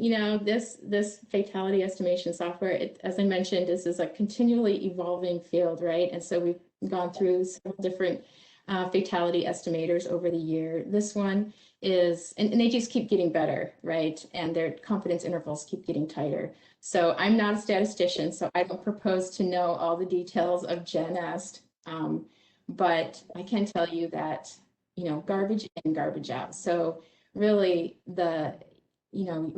your results are only as good as the data you have as the study design, and then the data you have going into your model. So that's why it's very important to have your appropriate sample size, to have very thorough searches so you're actually finding things out there, and then to correct for, searchers' imperfection, right? You're going to find everything. And to correct for scavenging. So really, GenEst may seem like kind of a black box, but it was developed by the experts. But the real tricky part is having really good data going into that model. I don't know if that answers it. So I can give you kind of, this is the way my non-statistical mind works. So let's use bats as an example. So your searchers are out there, they're searching beneath a turbine, beneath, a sample of turbines. they find 10 bats during the fall season, okay? Let's say at the same time during the fall, you're doing carcass persistence trials, but you're realizing that your search interval is 14 days, but your persistence time is only 7 days. So your carcasses, your bat carcasses are persisting an average of 7 days on the landscape, but your searchers are out there every 14 days. So you're potentially missing half of the fatalities out there, right? So your persistence rate is 0.5. And so now those 10 bat carcasses that you found in the fall turns into 20 bat fatalities. So that's kind of how it works. It's not, you know, that part of it is not rocket science. Right. Right. And I understand the sampling and whatnot. I think it's the model itself, you know, what verifies the model in real terms, and maybe don't have that answer. Yeah, you know, that's beyond my scope of understanding. I leave that to our statisticians. Thank you. Thanks for the question, Cindy. Other questions? And please remember, I really can't see who's up, so feel free to speak up. Thanks for the nudge, Matt, by the way. Great. Yeah, thank you. Thanks, Andrew. That was a really good overview of how studies are accomplished. So we just have one more slide, just kind of review the proposed changes to the monitoring plan. I just want to go through a few of these items. So the first one is the removing references to bird handling. This was discussed at the April meeting. So throughout in the original WMMP, there's many references to collection of carcasses found during the study and then saving those carcasses for a later necropsy. That's not something that we need to do because first, the biologist conducting the survey can identify species, the carcasses found the species without handling the bird. And then second, the study design assumes that all birds found in the search area are a fatality as a result of the turbine, so there's no need to save it for later research. So we're seeking to remove that references throughout the document. And then lastly, Avangrid does not hold a permit from the Fish and Wildlife Service to handle or possess birds. So again, it's not needed for the survey or the study. And then as Andrew mentioned, we're increasing the search frequency. This has to do with kind of the inputs that goes into the fatality estimate. By searching more frequently than originally proposed, we can have a better estimate. So it reduces the error in our estimate.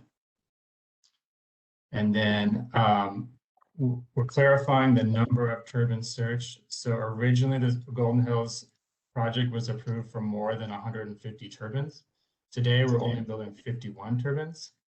So we modified the WMP to address the current final design with 51 turbines, plus account for the request from ODFW to look at different size turbines.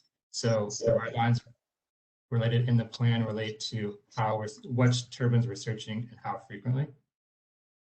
And then Andrew mentioned the option to use this road impact search method. This is important for us to deal with changing agriculture conditions. We are trying to work with our landowners in these areas to, not plant wheat around some of these turbines that are involved in the study. But this is also their land, and they're farmers. They want to grow as much wheat as they can. So the road impact method allows us to do the study and get good results, while also, allowing our farmers to continue to farm. We're also just changing the survey years, so it's consecutive years from 1 and 2. This has an advantage of giving us data in a back-to-back years that shows us the interannual variation that could happen. It also gets us to the mitigation question sooner, because the mitigation ultimate decision is based on the combined years of data. And then there's 2 other provisions that are not related to the fatality study that are in the WMP, and those relate to a raptor nest survey, and then an avian use survey. So the raptor nest survey is to look at, do a helicopter survey within 2 miles of the turbines in the first 2 years of operation, and then every 5 years for the life of the project. So we will continue to do those surveys and collect data on raptor nests within 2 miles of the project. What we're seeking to clarify is how we use that data to determine if mitigation is necessary. We've done at least 2 years of pre-project surveys, and we're finding that there's very low raptor nest use in this area. Specifically, if the reference in the WMP, there's 3 species of concern that were listed under this section. Those are Swanson's hawk, Frugian's hawk, and golden eagle. There are no nests within those 2 miles currently. So we just like to acknowledge that there's, under the baseline condition, there are no nests. And then lastly, we're seeking to remove a monitoring provision to do avian use surveys while conducting the post-construction fatality surveys. So this was a concept that was developed early in the kind of the development of wind projects. So this is like 2007 to 2009. This was an idea that was proposed at that time, but hasn't really been carried forward ever since then. So this is not a recommended survey of the wind energy guidelines, for example. And it's of limited, the data is of limited use in assessing impact for the project. So that's like the summary of our changes. I think, Andrew, is there one more slide? Is that the end of the slide? I think that's it. Yeah. So I think from there, I think maybe if Sarah Rife, if you have any other comments on just like our approach and what we've talked about so far. Yeah, I think, can everyone hear me okay? Yes, Sarah. Okay, great, thank you. This is Sarah Esterson for the record. We mentioned this at the April meeting, but I think we received this request to amend the plan with these proposed changes in early March and immediately started consultation with ODFW, Sarah Rife and Jeremy Thompson. And there was quite a bit of back and forth questions and answers. And I think collectively we felt like that the changes were reasonable and that they made sense based on the underlying habitat and raptor nest survey results that they had done. Also consistent with, in terms of like the GNS tool, and some of the changes in the survey methods were the same as those that were really thoroughly reviewed by ODFW and FSEC upon request of the same type of change for the Wheat Ridge facilities, which were reviewed by Council in 2019. So our recommendation is that Council concur with these proposed changes and approve the amended plan. And I think Sarah Rife might be able to provide some additional input as well. I'll hand it over to her, if she's here. I know she was having connectivity issues. Sarah, are you here? Yes, good morning. Can you hear me okay? Yes. Good morning, Chair Grail, members of the council. For the record, I'm Sarah Rife. I'm the energy coordinator with the Oregon Department of Fish and Wildlife based out of our Salem headquarters. And I'm really here to answer any questions you may have, but in terms of just a broad overview of how ODFW reviewed this project, we have reviewed all of the iterations and amendments of this project over time. Golden Hills is a wind project. It's a wind project being built on previously disturbed wheat field that offers little to no habitat for wildlife. And as Sarah mentioned, it's being sited on Category 6 according to our Fish and Wildlife Habitat Mitigation Policy, which means that it has little to no function and value for wildlife habitat. So it's our opinion that it's a well-sited project. the pre-construction biological surveys did not find any species of concern within a radius that would have been concern for us in terms of direct impacts. Sarah showed you the map of the raptor nests, and it should be noted that those were only red-tailed hawks, which are fairly tolerant of human development and not one of our species of concern. And even then, I do believe in the plan, there is still an observance of a 1/4 mile disturbance buffer for construction anywhere near those nests. So we looked at that. I think a couple of other points I'll just make before you may have any questions for me. We did note that post-construction fatality monitoring will still occur. It'll still occur for the 2 years following construction, subject to those potential mitigation if those fatality thresholds are exceeded. Andrea showed you that table of fatality thresholds, which we also talked about at your last meeting. The methods that Andrea was describing, those match what we have found in the scientific literature to be the current best approach. There's actually numerous peer-reviewed publications testing this methodology. So we think their method, their approach is robust and conservative. I mean, they do adjust upwards for uncertainty and for potential, for the limitations of carcass persistence. They know they're not finding all of them, and so they adjust those. They adjust their fatality estimates up to account for those carcasses that they're not finding. We also note that they're still planning to collect 2 years of raptor nest data after construction and then repeating that every 5 years thereafter, which for us is really helpful because it contributes to these, all of the surrounding wind facilities are also doing that raptor monitoring, and that's really important to us in helping understand what the cumulative effects are of all of these wind developments on the Columbia Plateau. We also look forward to the comparative study of the different turbine sizes.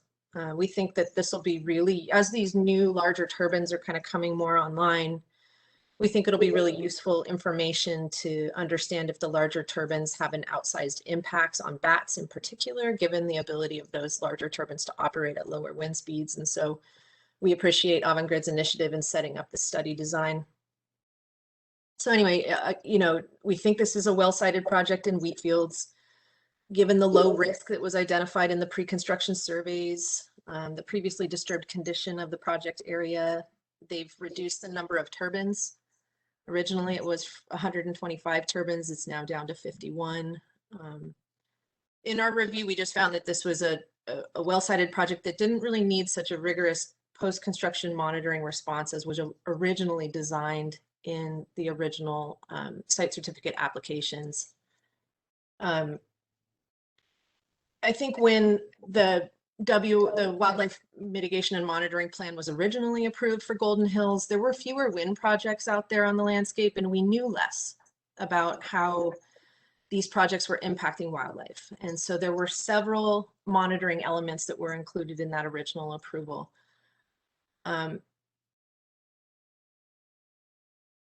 And I think that that precautionary approach was appropriate given the uncertainty that practitioners had at that time.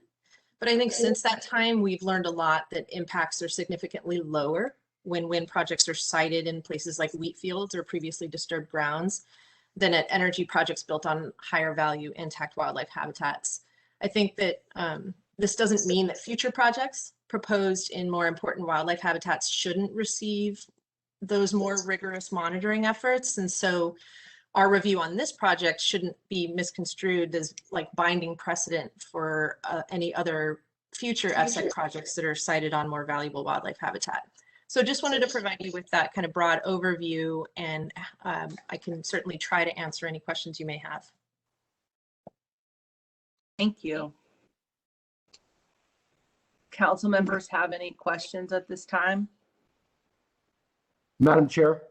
Yes, sir. I really don't have a question. I've got a kind of my opinion or a statement. and that is Golden Hill, does it sit in the Pacific Flyway? And that the habitat for birds is the air. So when we say that this isn't habitat for birds, I think that's misleading a little, because the sky is the habitat for birds. And I've heard that mentioned several times. This is not habitat for animals. This is not habitat for animals, a few times. And I think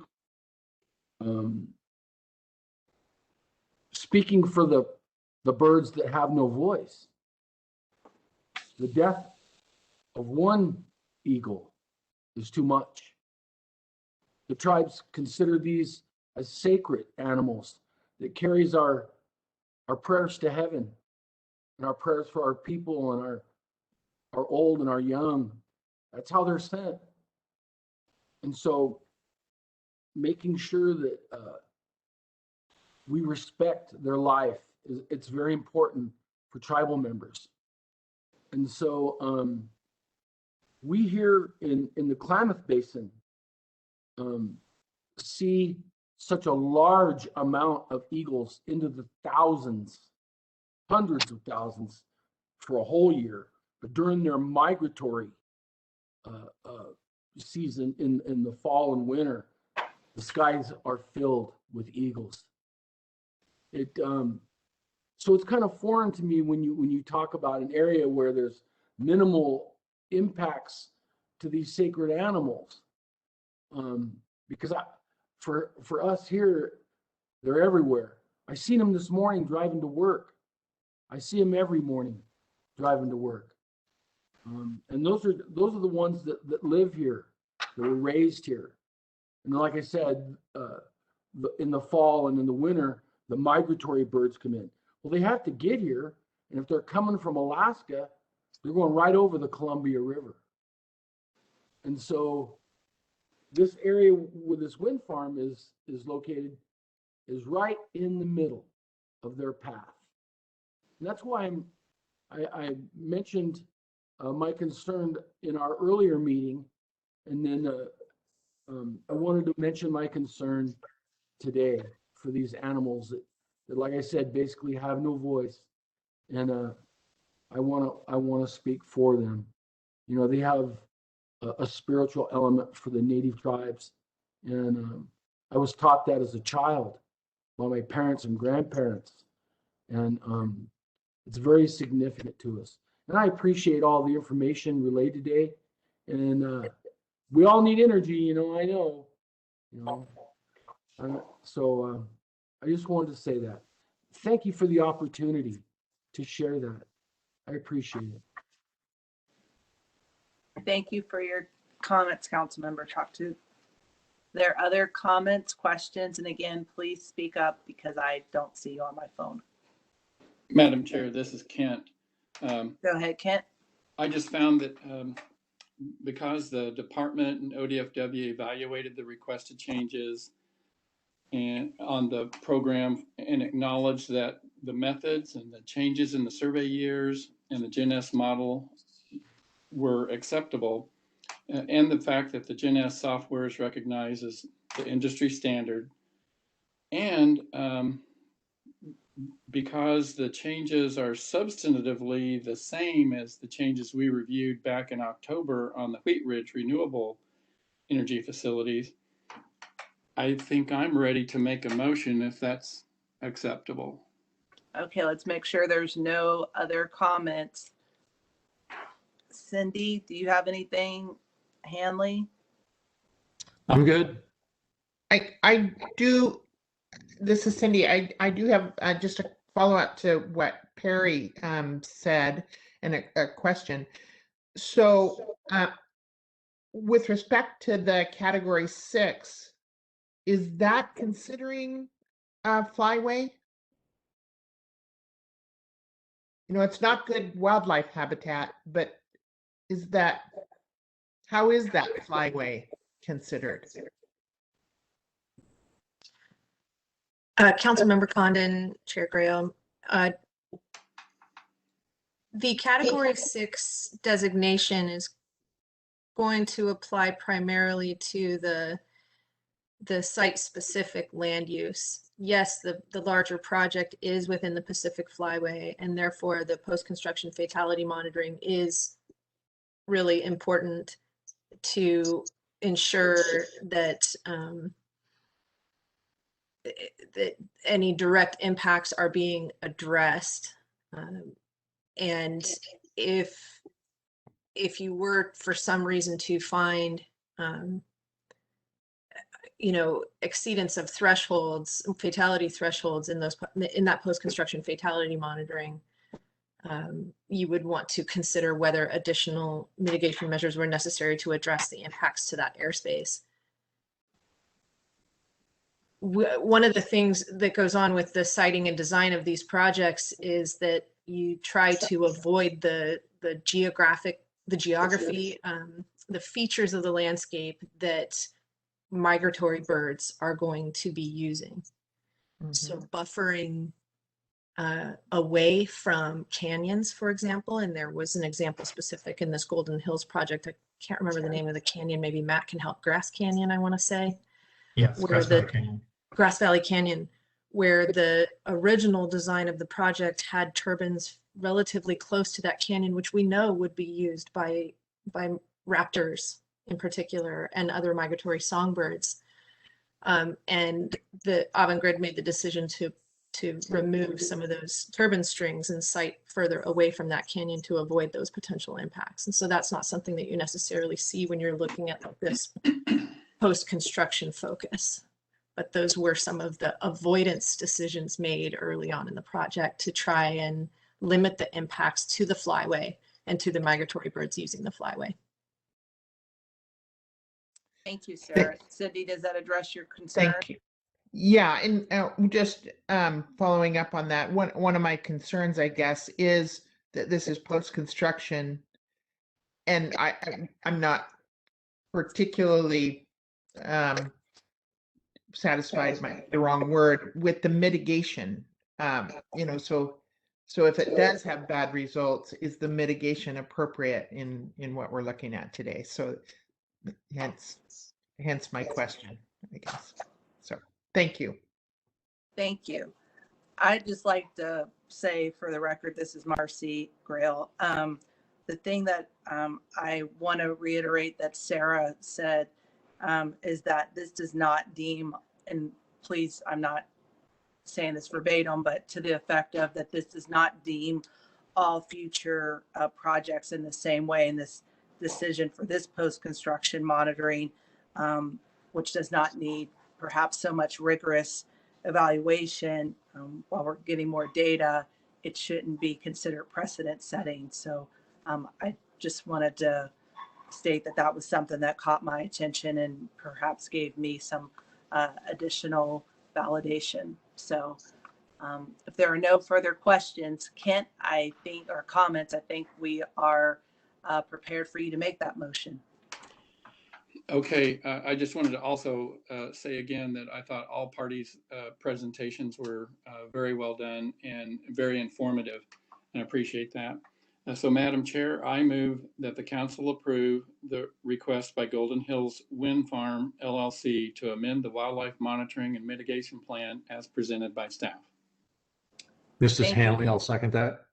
Thank you, Hanley. Thank you, Kent. There's no further conversation. Mr. Secretary, please call the roll. Chair Grail, Yes. this is Cindy. Oh, sorry, Cindy, go. We're into the motion. I do want to ask about some specific language that we're being asked to approve. On page 3, line 4 and 5, I'm just curious about the striking of that language. That if fewer than 150 turbines are built, Golden Hills shall monitor a minimum of 50 turbines. And so now we're going to 26, and there was some agreement to do 50 if you decided not to do 150, and so I'm just curious about that change. Matt, can you address that? Yeah, Councilmember Conan. Yeah, so as Andrea mentioned, there's kind of two objectives. There's to do a sampling of all the turbines to get a general estimate, and there's another objective to do the comparison between different turbine sizes. So all turbines will be searched by the end of the 2-year period. So that's one thing. Because we will visit the 16 GE turbines 2 years, and then half of the Vestas turbines 1 year, the other half the next year. If you look at, maybe Andrea can talk a little bit about that sampling design, but if you look at how to select a sample size for a project in general, it is a sample size generally of the 30 to 50% of the number of turbines. So in this case, we're going to be slightly over 50%, which is above average of most projects. The minimum value that was in the original WMT, I think is an artifact of, as Sarah Reif said, of early projects and there's not enough knowledge on the early sampling designs, where nowadays we have much more confidence that this approach is reasonable and justifiable. And we're only building 51 turbines compared to 125. Does that answer? Okay, so if I heard that correctly, it was lessons learned in the time the language was first proposed and agreed to, and now. Is that right? Yes, that's correct. Okay, I think Matt said that's correct. thank you. Further questions, comments? Okay, can't. Well, let's see. Oh, sorry, you've made the motion. Hanley Yep. seconded the motion. Todd, Right. I think we were calling for the roll. My apologies. Okay, Marcy Grail, Yes. Cindy Condon, Yes, or sorry, yes. Kent Howe, Yes. Prairie Chalktooth, No. Hanley Jenkins. Yes. Motion carries, Madam Chair. Thank you. Thank you to everyone for your time and helping us understand this important issue. We certainly appreciate the detail and thoughtfulness you put into your presentation. Thank you. Our Chair next- Grail? Yes. Chair Grail, this is Cindy. I have a question, and this might Yes. be more to Todd or somebody else. It would be helpful if there are post-construction, if there's post-construction data of other wind projects around the Northwest or wherever about what is happening in the fatality rates, given the changes in design and whatnot. I kind of feel blind when I'm hearing the explanations about, well, really there have been a lot of changes and a lot of lessons learned, and that fatalities are lower than expected. Where's the data for that? Sarah, Todd, will either of you please respond? I might tee a question up for Sarah Reif, but Councilmember Condon, if you recall last month, Sarah Reif did a presentation, and it was really kind of the beginning, not the end, but the beginning of a conversation about, this same kind of question about, avian impacts and mitigation, and how do we go about this, now and in the future. And so that was sort of started at the last council meeting.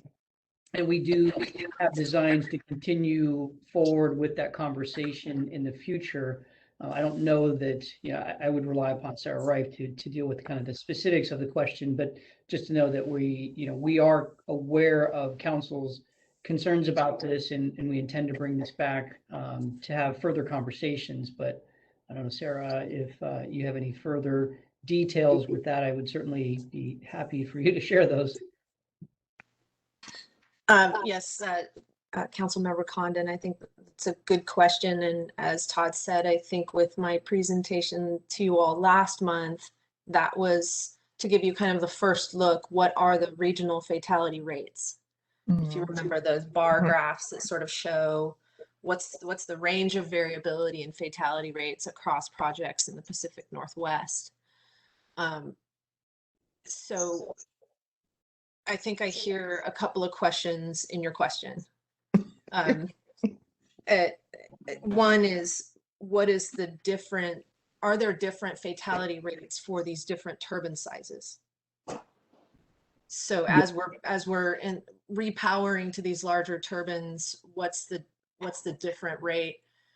I think that's something that this project will be the first one to actually be building with these larger turbines. And so that's why I'm really looking forward to the monitoring design that Avangrid is setting up here. There are some published papers that I would be happy to share with Todd, and maybe he could pass to council, that have taken a preliminary look at the differing fatality rates. And I will say that I think, and maybe Andrea can probably speak to this too, if I get it wrong, correct me. But I think what I've seen is that it's not really conclusive that they have a greater or lesser impact, in part because if you use larger turbines, you don't have to have as many in your project area. And so the total amount of the landscape that has this rotor swept area is reduced. However, those larger turbines do operate at lower wind speeds. And those lower wind speeds are where we see most of our BAT activity. And so, you know, is it kind of a wash in the end? Are they less impactful? Are they more? I think we need to see more of them installed so that we can actually measure it. But there are some preliminary papers that we can certainly pass your way if you're interested in learning more. The other question that I think I hear in your question is there differing fatality rates depending on the habitat type in which the project is built? Mm-hmm. So do we see lower fatality rates for projects in wheat fields relative to projects that are built on native sagebrush or where there's perhaps a tree component? And so that's something that we could maybe take a deeper dive and look into and bring back to you or to council at a future date. Okay, thanks. And you know, part of my question is because the modeling is problematic for me. Just that we're relying on data collection and analysis and using modeling, and the experience is what I want to see, the reality. So, thank you. Thank you, Cindy. Thank you, Sarah. Are we good? Okay, so our next agenda item is the public comment period. I want to remind everyone that this time is reserved for the public to address the council regarding any item within council jurisdiction that is not otherwise closed for comment.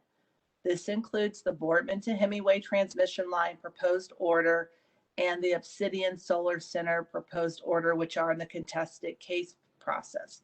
So if you have any questions or if you have any comments related to anything except those two projects, we are happy to hear from you at this time. I'll ask Donita to please monitor and let us know if anyone wishes to speak.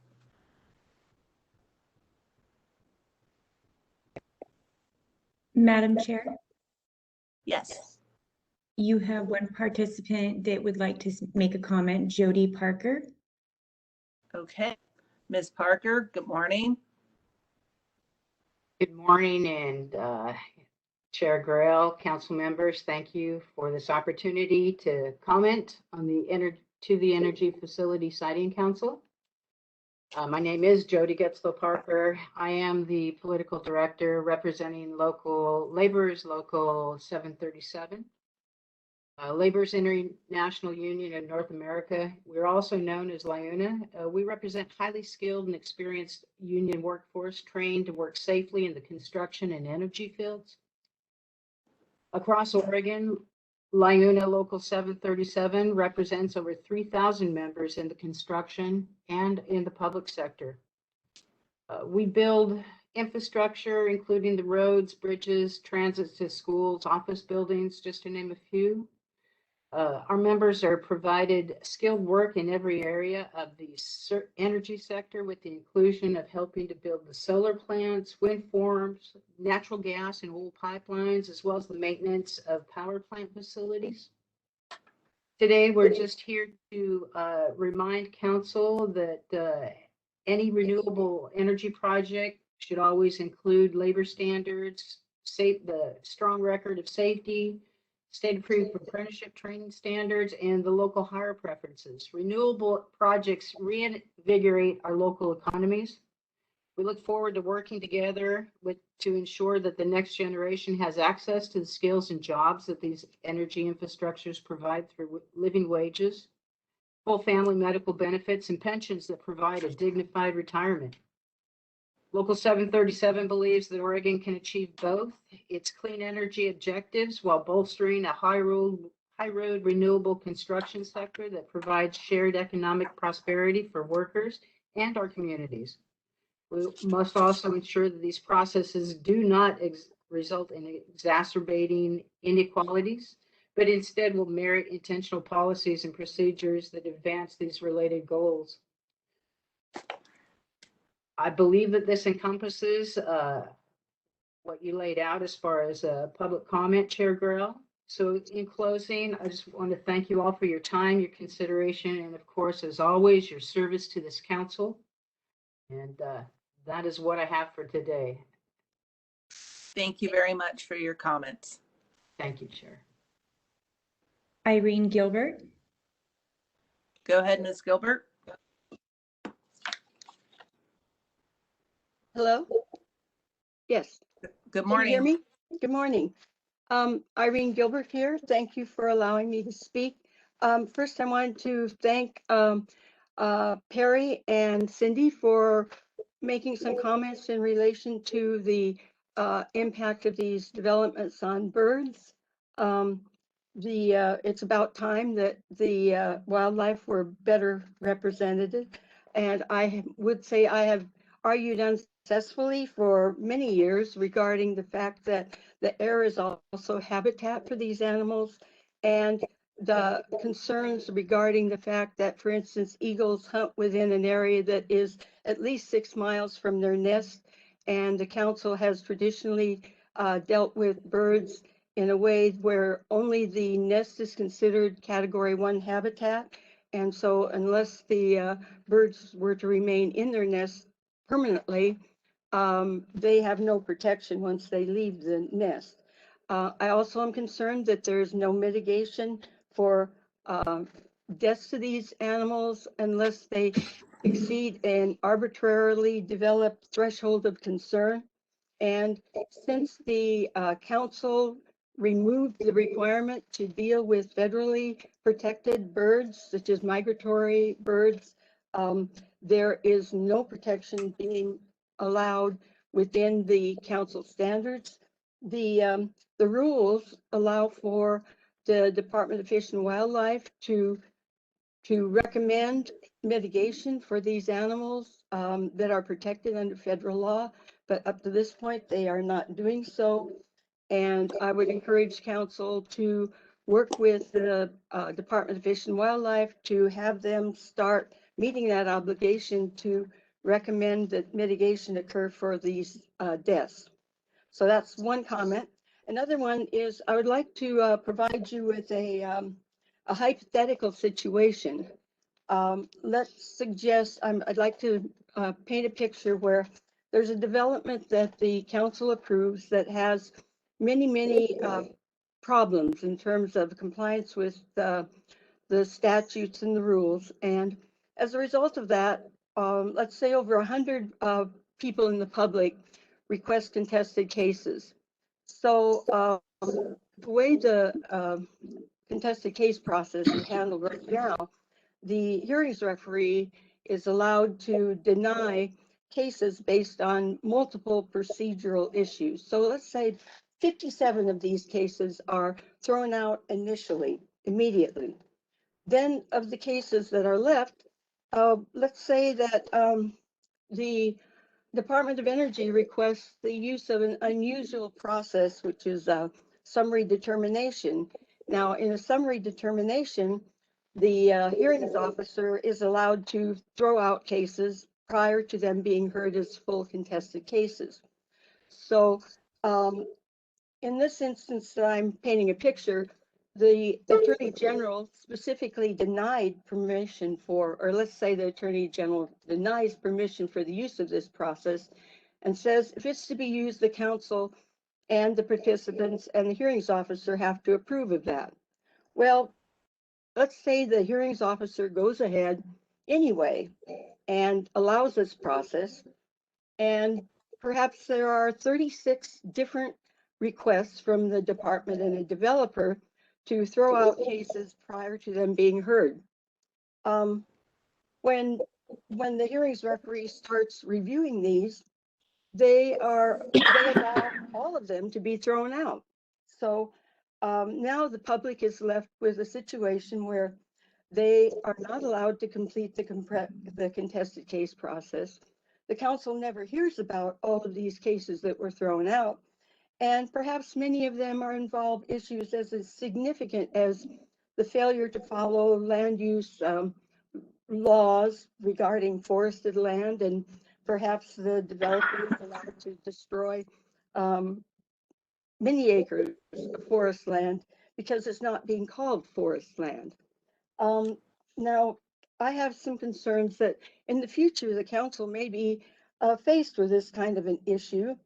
And I would suggest that in the instance that something like this were ever to occur, that the council might want to propose that none of the 36 cases that are thrown out as a result of a summary determination process that is not allowed by council rules or standards, that those cases be allowed to go forward, and that the hearings officer not be provided the authority to throw out many legitimate cases based on very questionable justification.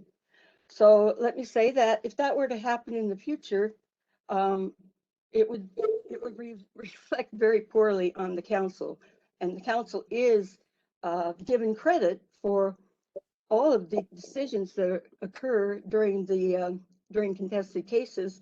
I would be very concerned about the public response and the fact that public should not have to take every issue to the Supreme Court because a hearings officer in the future may decide to throw out cases that are not legitimately being thrown out.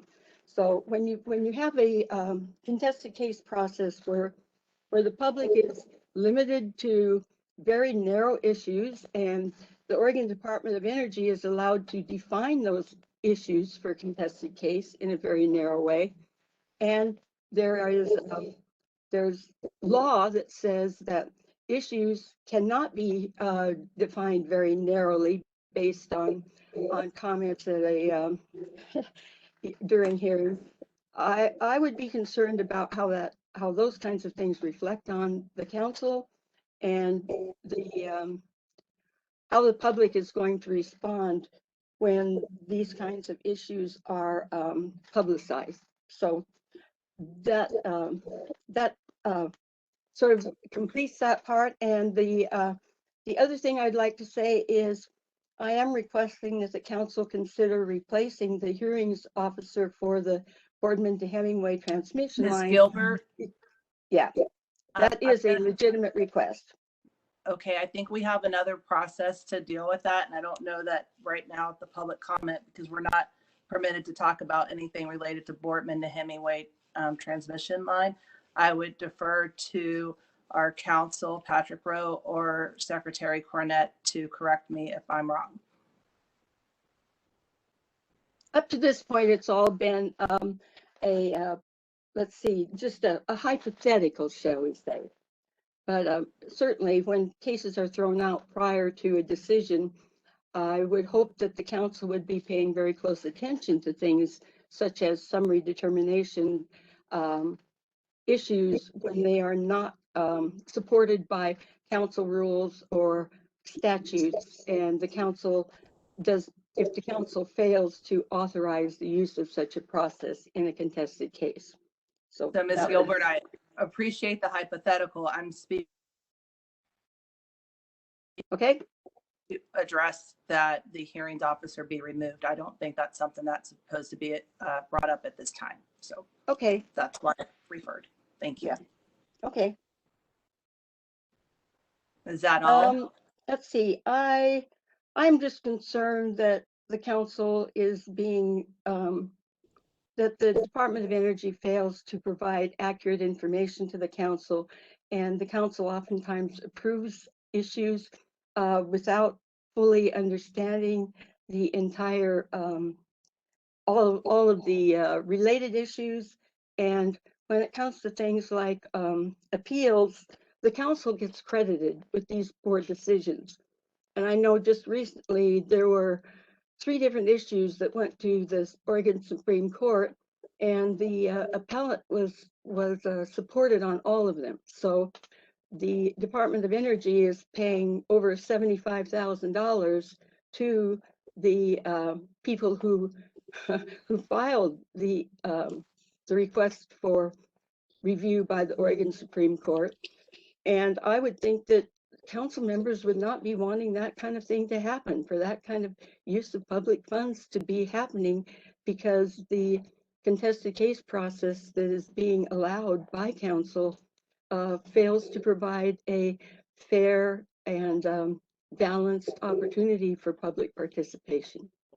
Thank you. Thank you for your comments, Ms. Gilbert. Donita, are there any other persons wishing to speak? No, Madam Chair. Thank you. Since there's no one else wishing to speak, we will close the comment period at 10:45. It's now time to take a quick break. The time's at 10:58. The time's now 10:58, and if we could plan to resume at 11:15, that would be great. Thank you. Thank you.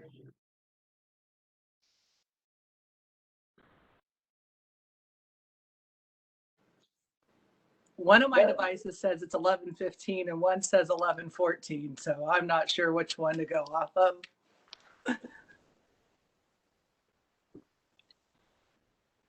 Okay.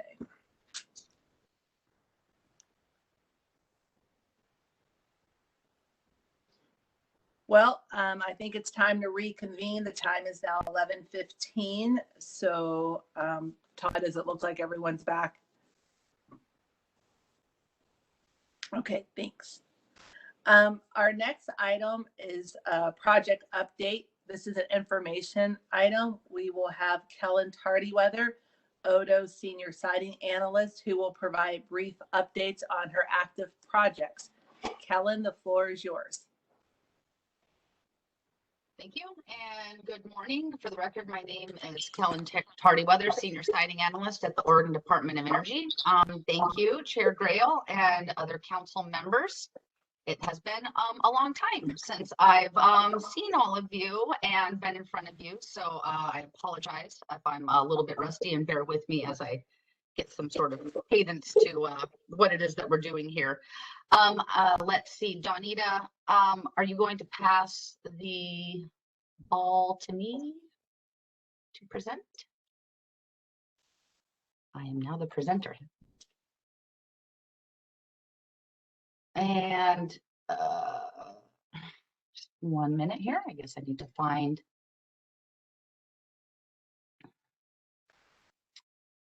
Okay.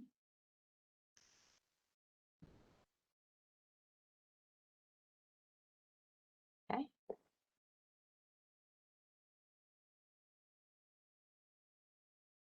All right. Are folks seeing the correct screen?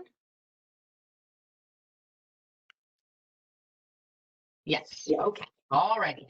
Thank you. Yes, thank you for the introduction, Chair Grail. I'll be doing some project updates for my active projects that I am working on.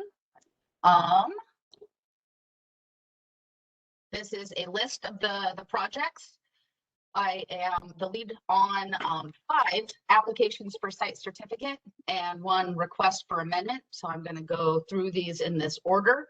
That I'm going to keep it fairly brief and try to highlight interesting items. I'll stop after each project to see if there's any questions that are specific to that project.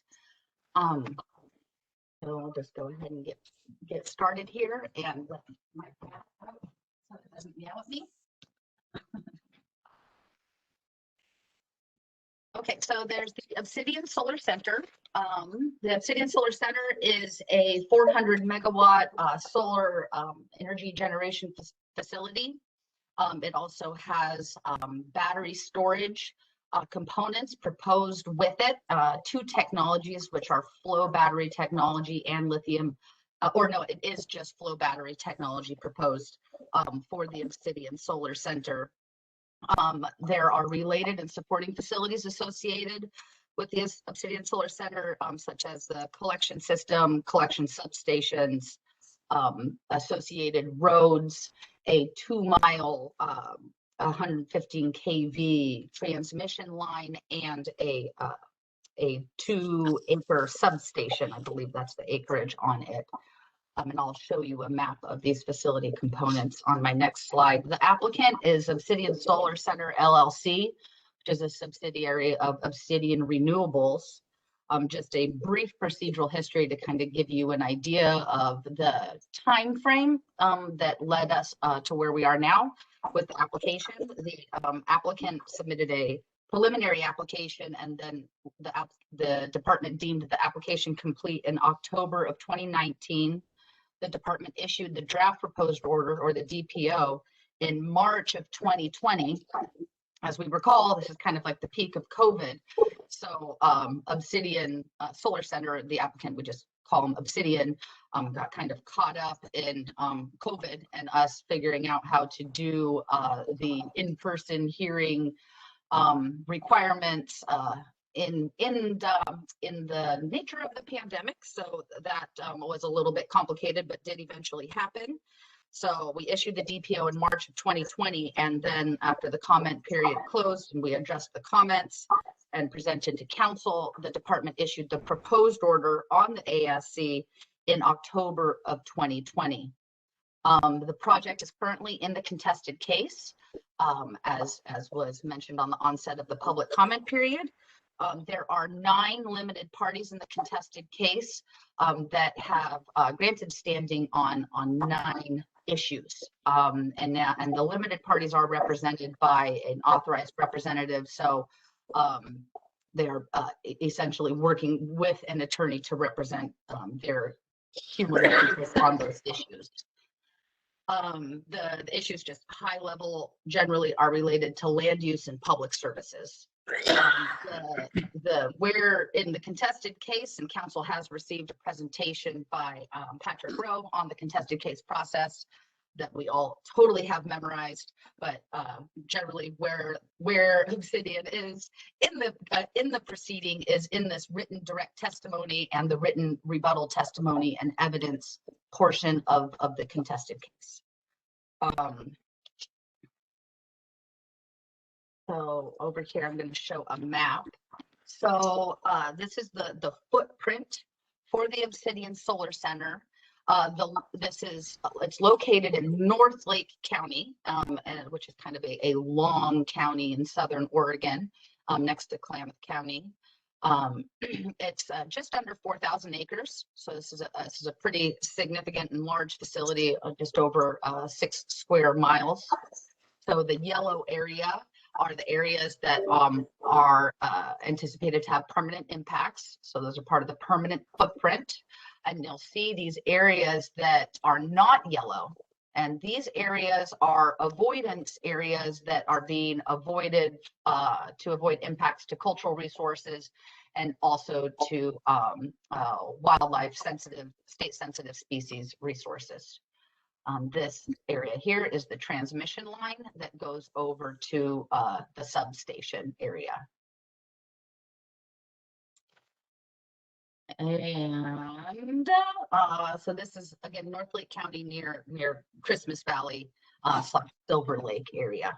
Not sure if folks are familiar with that, but we have several projects in Lake County, so I'll be kind of going back to, we'll be revisiting Lake County. Are there any questions about the Obsidian Solar Center? Okay. The next project, sorry.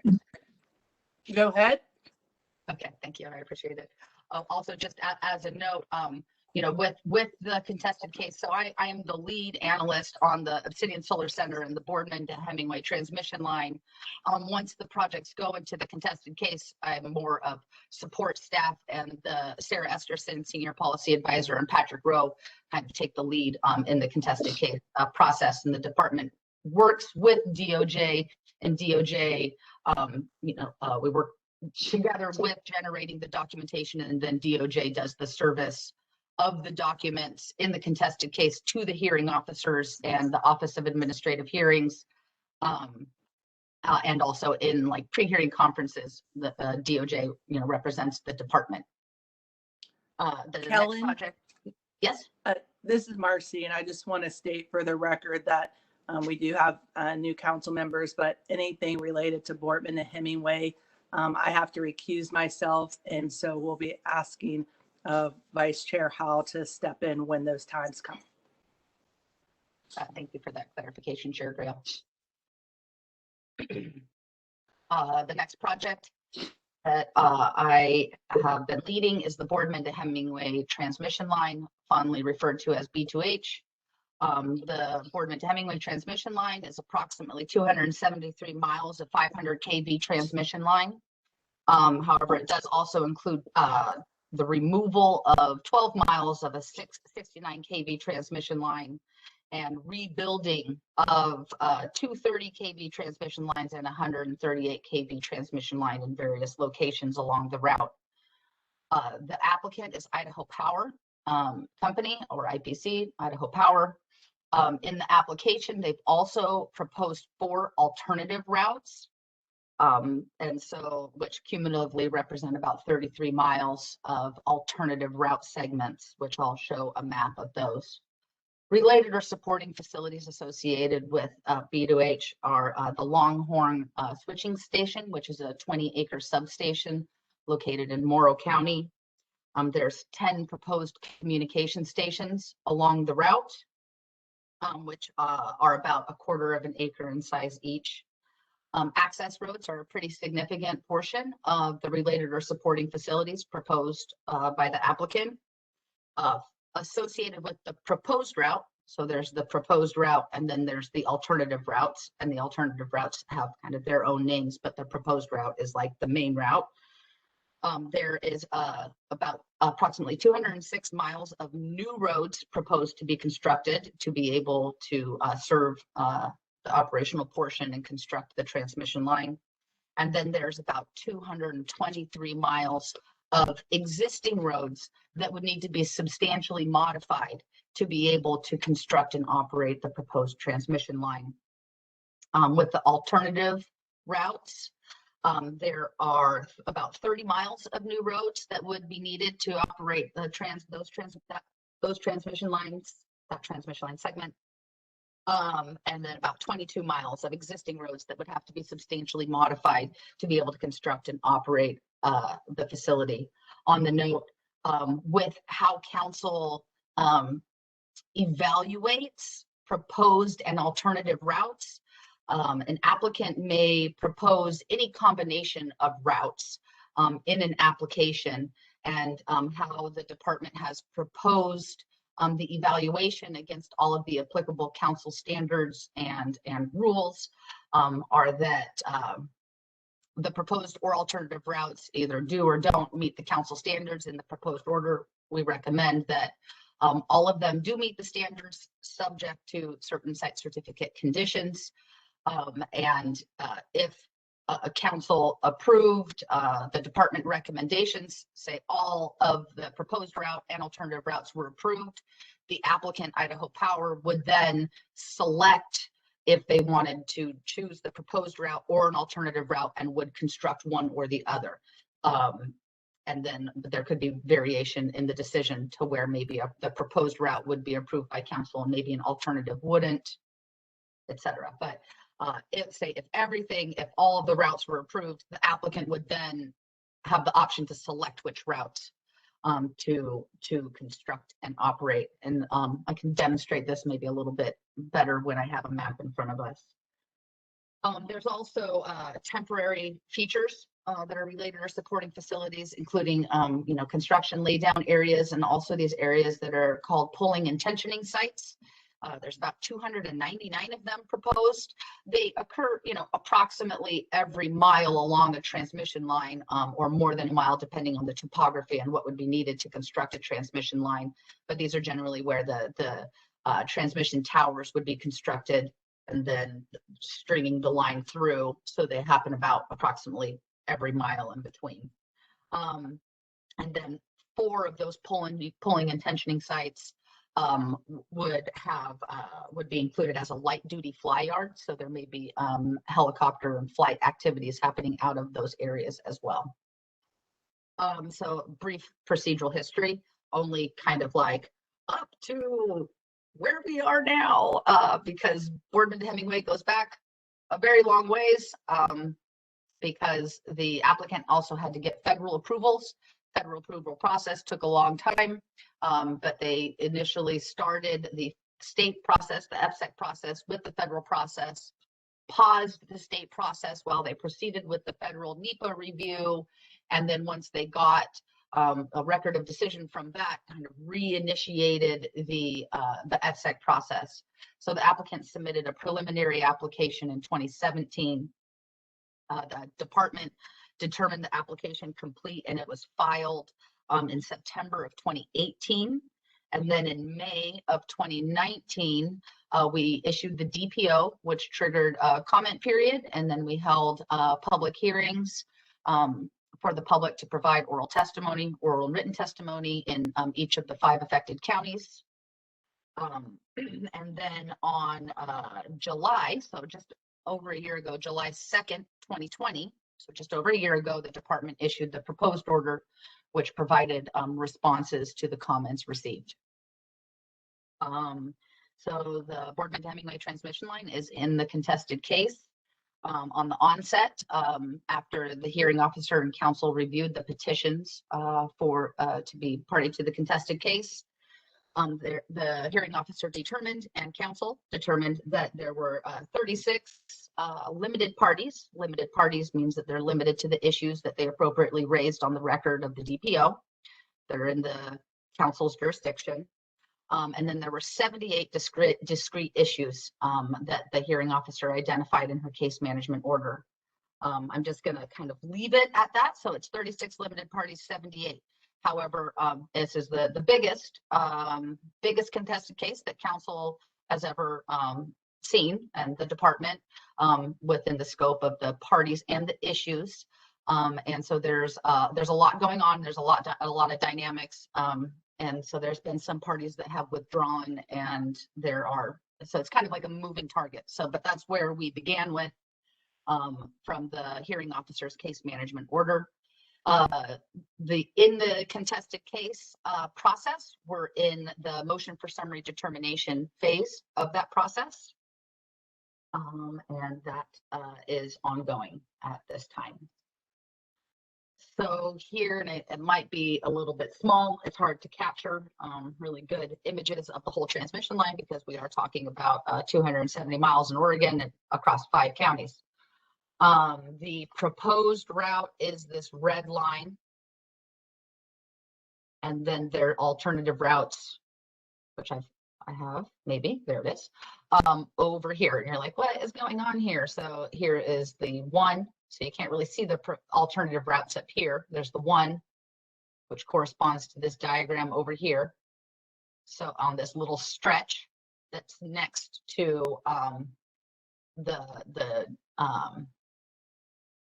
forgive me, it's the Navy bombing range road. There's 3 different alternatives in this area.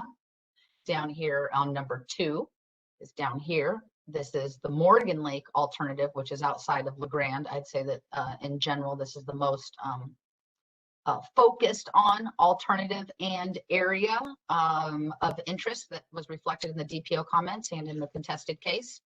You know, as it is outside of LeGrand. And then over here, 3, 4, and 5, there's the Double Mountain alternative down in Malheur County. And then this is the rebuilds that I mentioned. Are there any questions about B to H?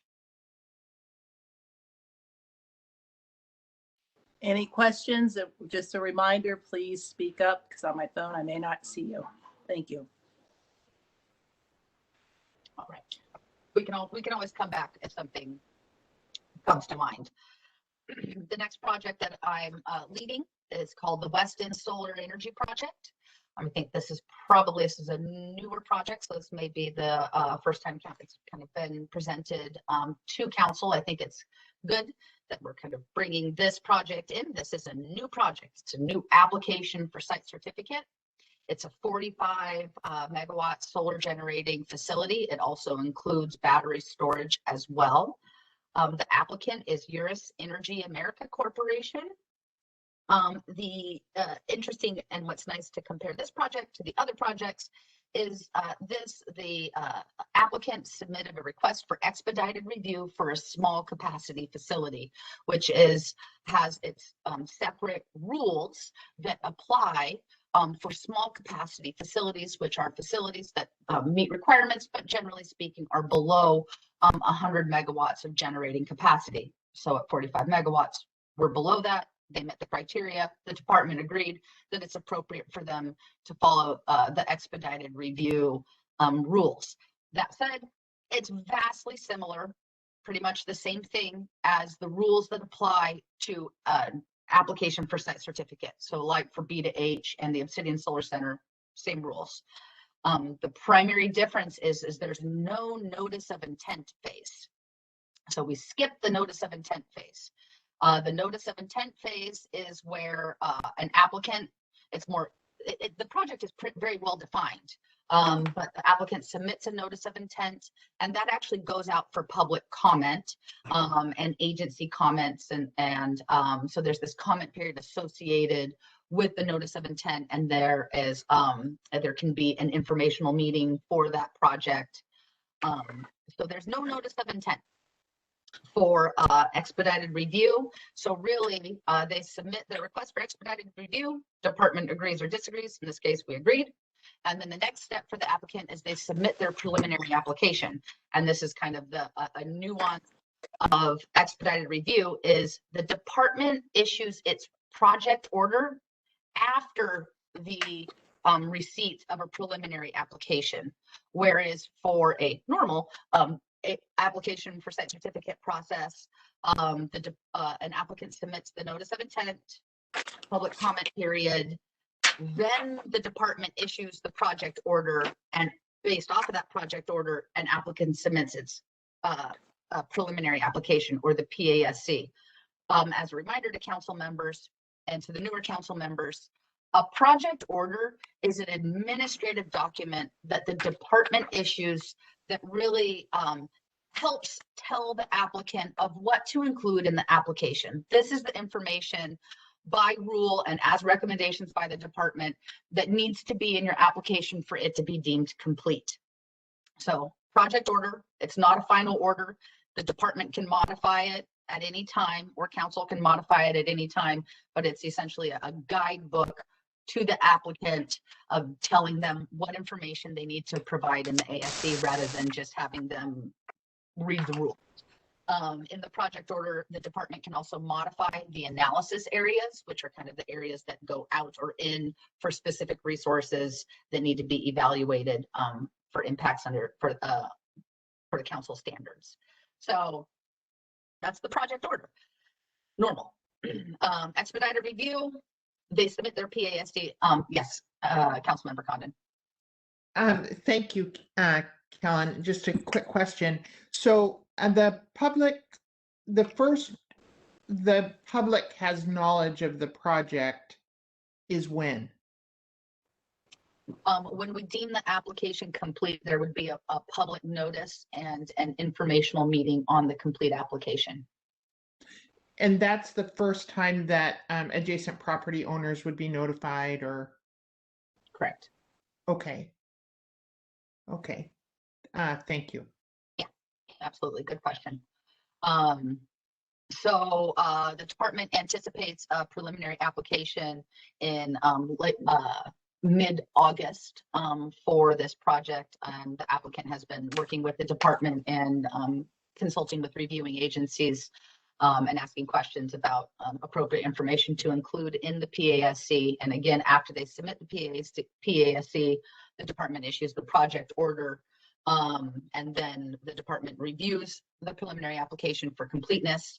There is a comment period. The reviewing agencies review and comment on the PASC. However, there isn't a public comment period associated with it. Where are we?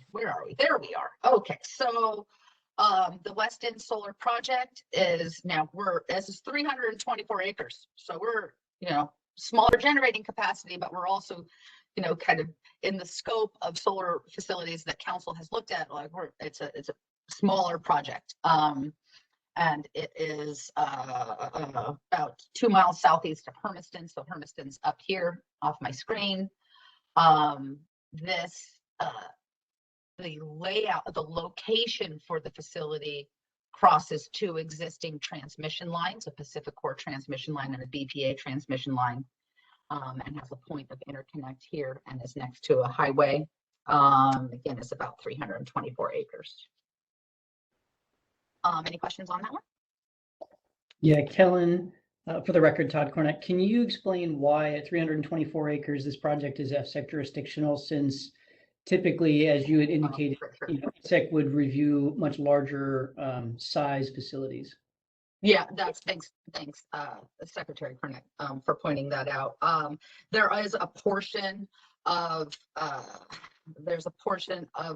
facility, about 238 acres, that is considered high value farmland under ORS 195-300, but that designation comes because of its overlay and its location in the Columbia Valley American Viticulture area, so the AVA. High value farmland has certain definitions. One of them that meets that is being in this AVA. And so it is considered high value farmland because of that designation. However, it doesn't include the high value farmland for the soils designation or the water rights.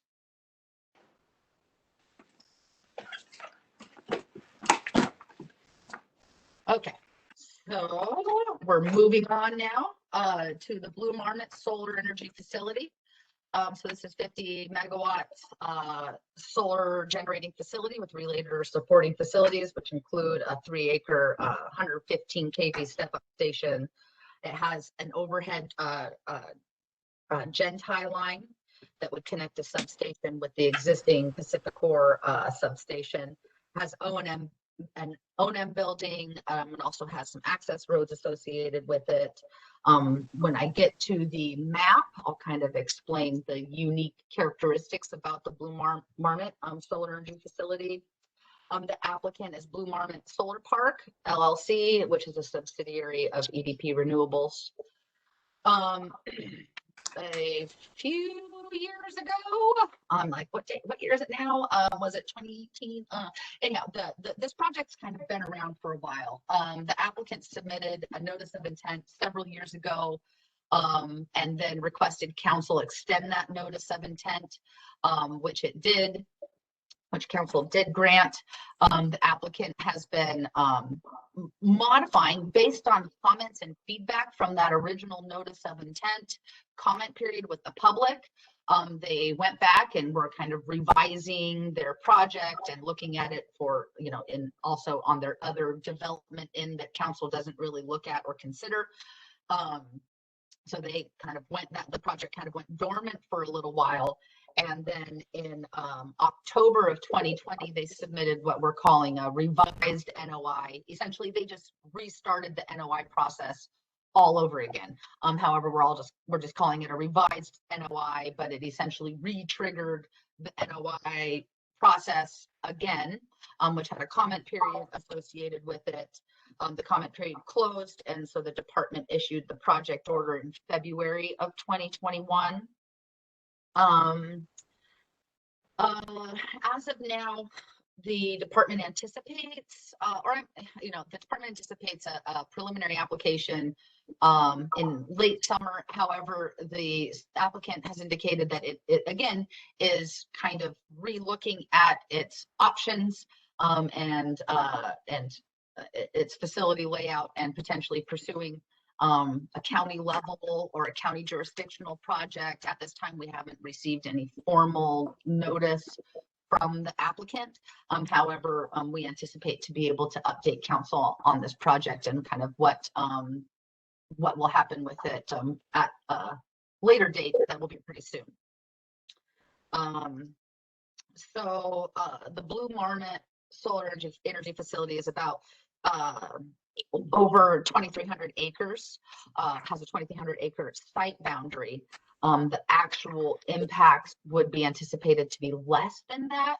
However, as council can see, this is a unique facility compared to some of the other solar facilities that we kind of are like this big chunk, a big square or shape. This solar facility has 5 separate generating sites that would be connected by collector lines, and that would connect into a substation. This facility is located within and around Lakeview, which is in South Lake County, compared to North Lake County, where the Obsidian Solar Center is. So that is that. And again, we anticipate to have more of an update about the status in the FSEC process soon. However, we anticipate that it may change.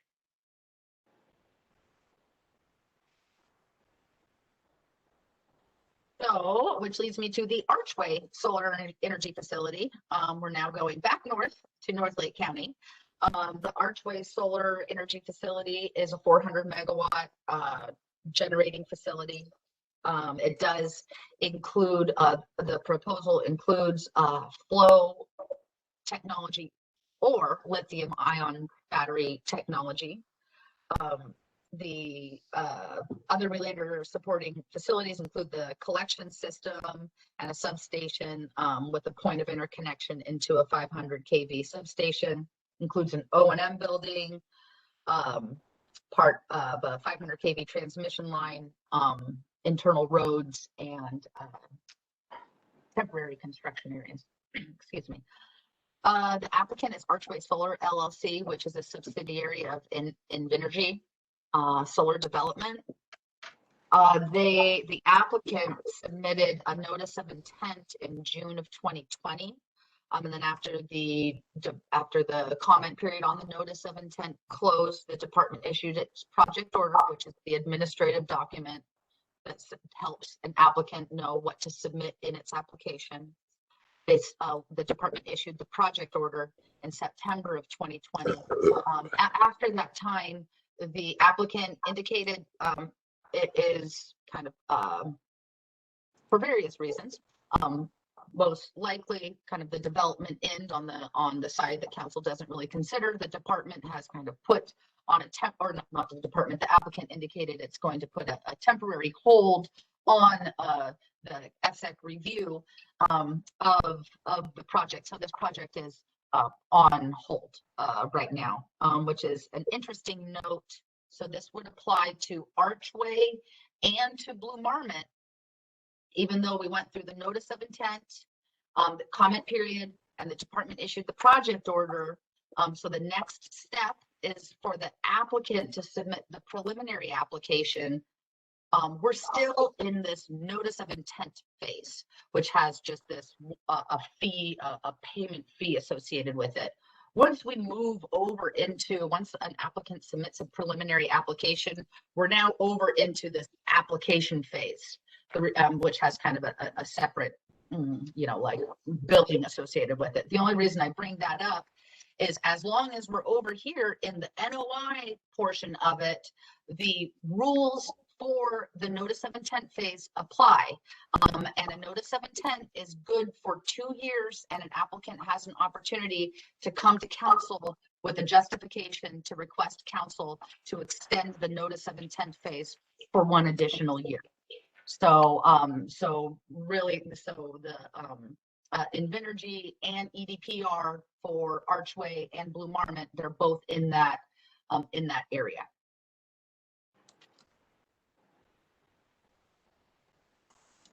Did I show you a picture of that yet? Oh, look, there it is. Okay. So this is kind of more zoomed out compared to the other images that I've provided to council. So here is the site boundary for Archway Solar.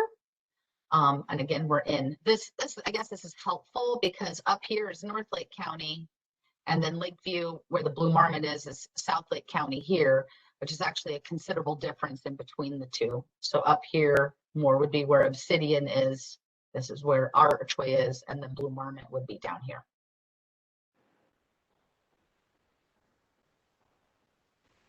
Okay, so we're now moving out of application for site certificateville and into amendmentville. I don't, as council could probably tell, I spend a lot of my time, or have, on applications. So I'm kind of getting my feet wet. I've worked with amendments, but not as a lead on a project. So I am the lead on the Bake Oven Solar Project Request for Amendment 1. The Bake Oven Solar Project is an approved energy facility that is approved to generate up to 303 megawatts. It does also include battery storage. This project is under construction. And if council has questions about the construction aspects of it, I think Sarah Esterson would be more adept at answering those. I'm going to skip ahead one slide before I show you an image, because it's going to explain what the certificate holder. So over here, I've been talking about applicants. An applicant is an applicant until council has approved the facility. And then upon once there's an approved facility, there's a site certificate issued, and now the applicant turns into a certificate holder because they are holding the certificate and the approval to construct and operate and retire an energy facility. So just kind of with nomenclature, applicants until council approves, and then certificate holder for approved facilities. So I'm going to skip ahead past the map onto a slide to kind of explain the construction aspect, but it also helps lay out what the certificate holder is requesting in this request for amendment 1. If I had, so I'm kind of procedurally where we are at. The certificate holder submitted the request for amendment and also an amendment determination request to follow the council's amendment rules under a type B amendment review.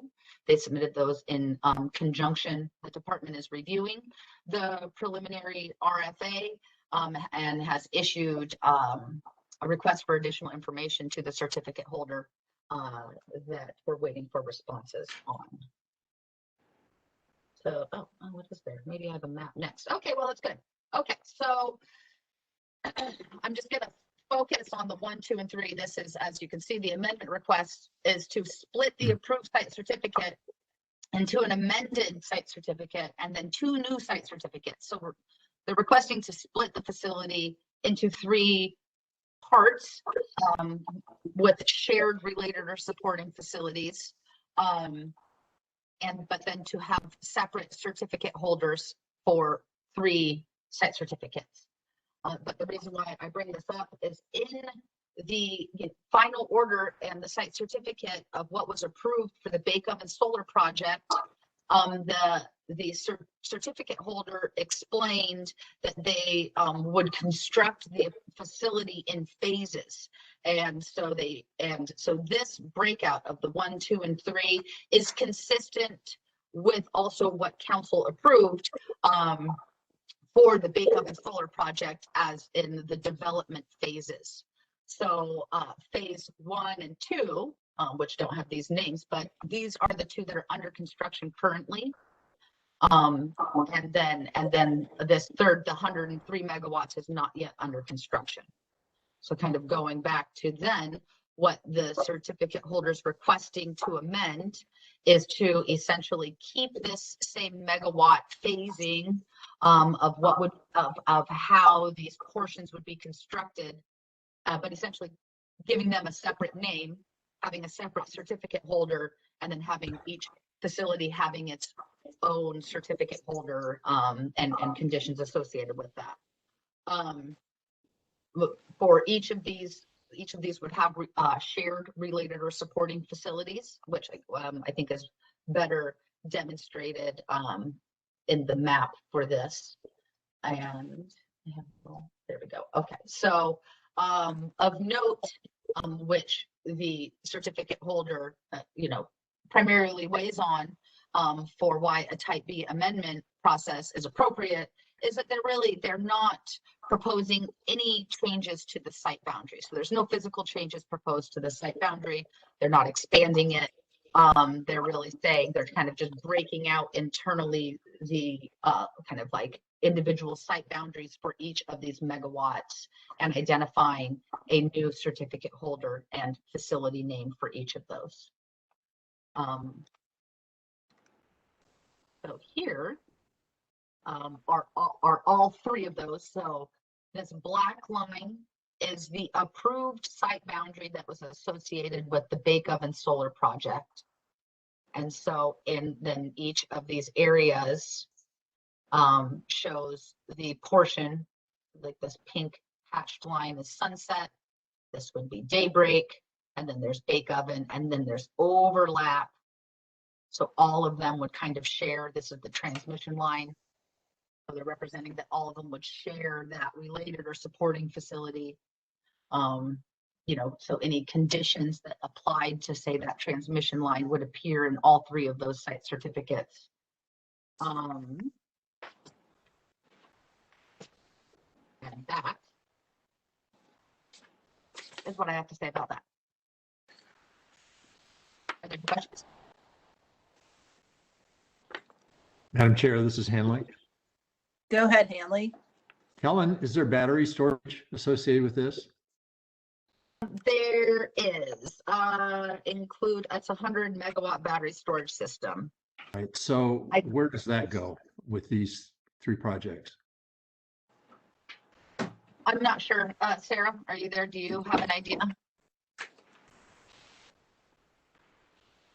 Yeah, I'm not sure if they're sharing it across, or it's down in the what would be the Bake Oven phase 1, the location from the previous design, but we can look into it and get back to you.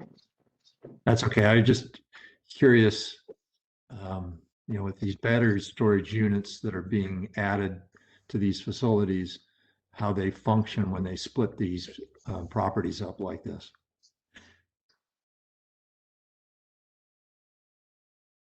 Good question. Thank you. Thank you. Thanks, Hanley.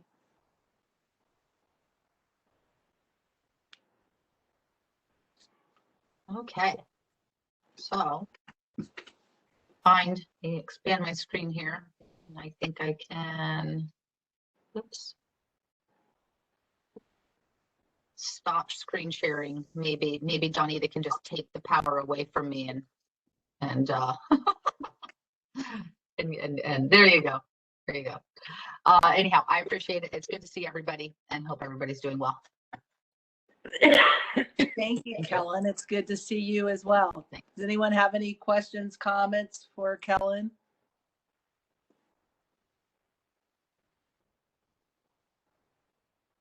No questions, comments. All right. Well, as always, we appreciate your thoroughness, and we look forward to seeing more of you in the future. Me too. Our next agenda item is the Eugene to Medford transmission line amendment for officer appointment. Just for the record, I have this, when we start doing this in depth, I will recuse myself, as I mentioned earlier. But for the topic of a hearing officer appointment, which Sarah Esterson, Senior Policy Advisor, I believe, and Todd or Patrick can correct me, I can stay in my role as chair for this piece. But in the future, I will not vote on anything related to this project due to my time being employed by Pacific Power from 2001 until 2006. But I believe for this period, I don't need to recuse myself. Is that correct, Todd or Patrick? Madam Chair, I would say that you can kind of run this agenda item, but I think it still would probably be recommended to not vote on any of the action items associated with the project. Thank you very much. So with that said, I will pass this over to Sarah.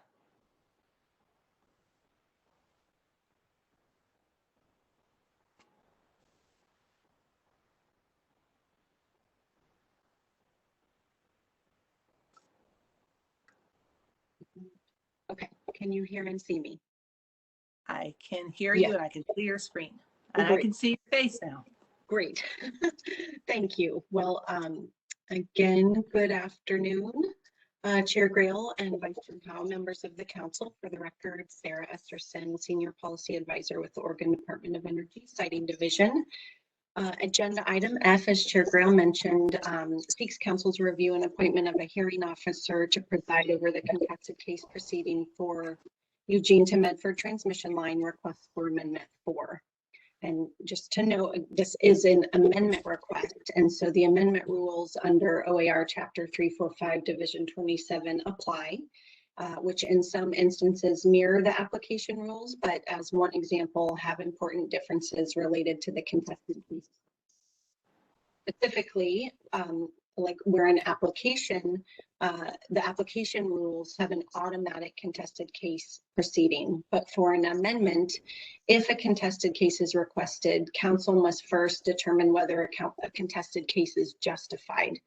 And to determine whether a contested case is justified, if one is requested in the amendment process, council is required to find that issues raised represent significant legal and factual issues that apply to the amendment. So that's not a requirement in the application phase, which requires only that issues be raised with sufficient specificity and facts to support the issue. So just wanted to provide that context since we're here. So for request for amendment 4, which I will give you some details here in just a second, we're forecasting issuance of a draft proposed order within 2021, the remainder of what we've got for 2021. And given the scope of the amendment, we are anticipating a potential for significant public interest. And so really in efforts to secure resources and plan ahead, which this is something that we typically do for a hearings officer, is we're seeking council appointment of a hearings officer in the event that a contested case is requested and council determines that it's justified for this amendment request. So there are several milestones yet to occur to determine if we will actually need a hearings officer. Nonetheless, we'd like to plan for it. So let me just give you a snippet of what the facility is. It is an existing transmission line. It's been in operation for quite some time. It's 146 miles of 500 kV transmission line that extends from Eugene to Medford. The certificate holder is PacifiCorp, and the changes that are proposed in Amendment 4 include an expansion of the site boundary, approximately 17 miles of new 230 kV transmission line, a new 500 230 kV substation, and a portion of reconductoring of a 230 kV line, and then several road improvements. And in the amendment process, this amendment is still in the preliminary amendment phase, but completeness is imminent. And then after completeness, the DPO, the draft proposed order, would be issued. So just so you have some reference to the location. So the blue line is the existing Eugene to Medford transmission line. And the red here is this red right here is the proposed 17,230 kV. And then this area here is the reconductor portion. And then this yellow triangle is the 230 500 kV Sam's Valley substation. So that's your reference to the location. Okay, so I just wanted to let you know and remind you, so your rules provide you the authority to appoint a hearings officer. You can appoint any member of the council and ODO staff or quote unquote some other person as it sees fit. And so in this instance, which is our normal practice, we're requesting that council exercise its authority of the latter of these options and appoint a third-party hearings officer. We've proposed an administrative law judge who's employed at the Office of Administrative Hearings. He's been employed there for 14 years and presided over numerous contested case proceedings for other state agencies. He has a bachelor's in business administration from the University of La Verne and a JD from Trinity Law School. His name is Joe Allen. We are recommending council appoint Joe Allen for the Eugene to Medford request for amendment for contested case proceeding. And that concludes our presentation. I'll now pass it back over to you, Chair Grail, for deliberation and decision. Thank you, Sarah. Does council have comments or questions regarding the information presented by Sarah? Madam Chair, this is Hanley. Yes, sir. Question for Sarah.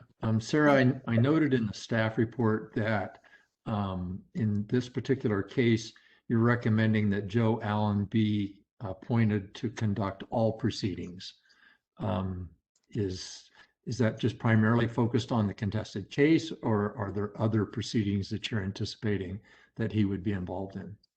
That's an excellent point. I believe we would be interested in him being the presiding officer for the draft proposed order public hearing, and that would be the other proceeding in reference. Okay, thank you. Thank you for the question, Hanley. Other questions, comments for Sarah? Madam Chair, this is Kent. Yes, Ken. I'm ready to make a motion. Please do. I move that the council appoint Administrative Law Judge Joe Allen from the Oregon Office of Administrative Hearings as the hearings officer for the proceedings for the Eugene to Medford Transmission Line Amendment number 4, as recommended by staff. Thank you. Is there a This second? is Hanley. I'll second that. Thank you, Hanley. We have a second. Any other comments or questions? Mr. Secretary, please call roll. Hanley Jenkins, Yes. Kent Howe, Yes. Cindy Condon, Yes. Perry Chalktoot. Yes. Motion carries, Madam Chair. Thank you. Thank you, Sarah. All right, our next agenda item is the Wagon Trail Solar Project Hearing Officer appointment. This is an action item, and again, I ask Sarah Esterson, ODO Senior Policy Advisor, to please take the floor. Great, thank you so much, Chair Grail. Again, this agenda item seeks council review and appointment of a hearings officer to preside over the contested case proceeding for an application for the Wagon Trail Solar Project. The Wagon Trail Solar Project is in the very first stage. It's in the notice of intent. So that's the first of a 7-step permitting process that we have. And it's likely more than 12 months before a contested case proceeding would occur. So again, this is an example of an appointment for planning purposes only at this point. The application process rules are included in OAH Chapter 345, Division 15. and includes as an automatic phase the contested case proceeding.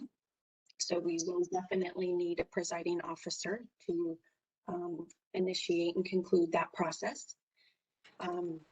Again, council rules allow for a hearings officer to be any member of the council and Odo staff or some other person as it sees fit. We are recommending that council appoint a hearings officer for the Wagon Trail Solar application.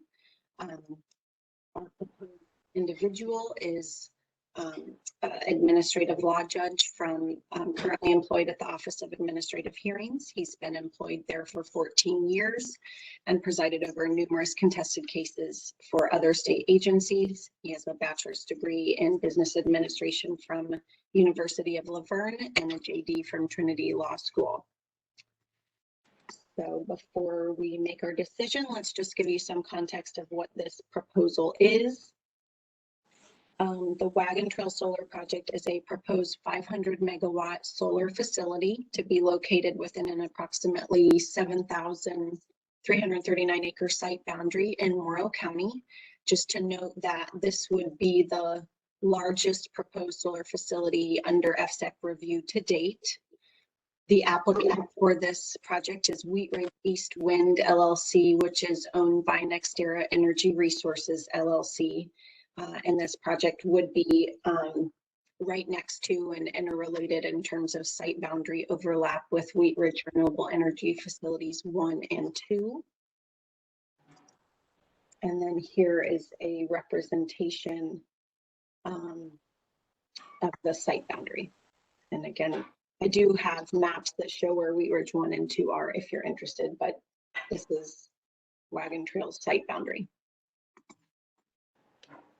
Okay, and I believe this concludes our presentation. I will now pass it back over to Chair Grail for deliberation and potential decision. Thank you, Sarah. Are there any questions for Sarah regarding agenda item G? Madam Chair, this is Kent. Yes, Kent. I move that the council appoint Administrative Law Judge Joe Allen from Oregon Office of Administrative Hearings as the hearings officer for the proceedings for the proposed Wagon Trail Solar Project as recommended by staff. Thank you, Kent. Do we have a second? This is Hanley. I'll second that. All right, I heard Hanley and I think Cindy as well. So we have a second. Any further comments or questions regarding this appointment? Hearing none, Mr. Secretary, please call the roll. Hanley Jenkins, Yes. Perry Chalktoot, Yes. Kent Howe, Yes. Marcy Grail, Yes. Cindy Condon. Yes. Motion carries, Madam Chair. Thank you. We are now up to our lunch break, and I don't know how long anyone wishes to take. We've stated 20 minutes in our timeline. Would you all like 20 minutes?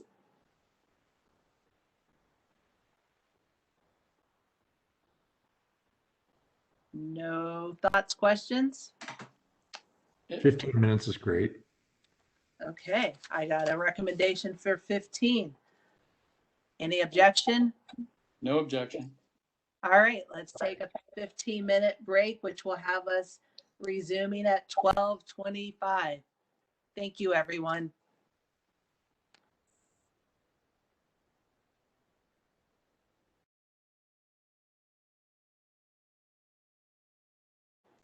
Our next agenda item is the Boardman Coal Plant discontinuation of terrestrial monitoring plan. This is an action item, and we have Kate Sloat, Odo Senior Siting Analyst, ready to present. Kate, welcome to your first time in front of us formally. Good afternoon. Well, I hope you enjoyed your lunch. Thank you, Chair Grail, and thank you, Council. It's an honor to be here. I am going to attempt to share my screen, and hopefully I can bring up for you my presentation. Can you see it? Yes, I can. Okay, I'm going to make it full screen. All right. Oops.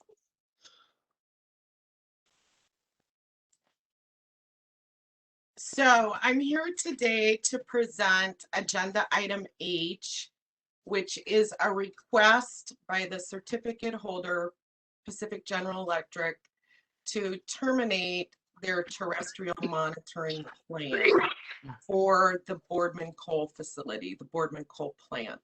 So today, as part of my presentation, I'm going to walk you through a brief overview to provide some context of what is going on with the plant. It's been in operations for many, many years and is now transitioning into decommissioning status. And so as part of that process, things are winding down that were associated with operations. So I'm going to proceed and with my presentation, hopefully. And I can't advance my screen. Oh, there we go. Okay, so just to provide you a picture of the facility, if you're not familiar, the water body that you see adjacent to it is the Carty Reservoir. So just as an overview of the agenda item that I'm going to cover with council today, a brief overview of the facility itself, a short overview of the site certificate history, an overview of the request from the certificate holder to terminate the terrestrial monitoring plan, to provide some context for council and your scope of review, and then to conclude with a staff recommendation. And I would like to point council to the staff packet to see the staff report and the attachments that accompanied it, as those are the supporting documents to support our staff recommendation. So for a facility overview, I'm going to move this guy. I'm not sure if you can see that. The Boardman Coal Plant was, when it was in operations, a plant that generated approximately 550 to 585 megawatts of coal-fueled electric generating power. It's located about 12 miles south, I believe southwest of Boardman in Morrow County. And the Pacific General Electric is the certificate holder. And as I mentioned before, its current status is that it ceased operations in 2020. It is preparing for decommissioning. Kate, for the record, top one, just one correction, Portland General Electric rather than Pacific General Electric. Oh, I'm so sorry. I used to work in California and that catches me every time. It is Portland General Electric. So correct me for the record. So just to familiarize the location, again, like I said, it's located in Morrow County. And this map is from our website. It circles in red the yellow area. The yellow area is the boundary of the Boardman Coal Plant. But to provide context, the green area around it is the Carty generating station. So the two are covering the same landscape, but they're covered under separate site certificates. So we are only talking about Boardman Coal Plant today. So the state of Oregon issued the site certificate for the Boardman Coal Plant in 1975. The environmental monitoring program was actually established in 1979 before the plant went into operations in 1980. The site certificate has been amended 9 times. Relevant to this discussion, the amendments in 2004 created the terrestrial monitoring program and terrestrial monitoring plan out of what had previously been an environmental monitoring program for the facility. As I noted before, Boardman Coal has ceased operations and currently is in decommissioning status. The schedule for demolition is that demolition should be complete by 2023. As part of our process and the process of this request, we received a notice, a request to terminate this program in February of 2021 from the certificate holder.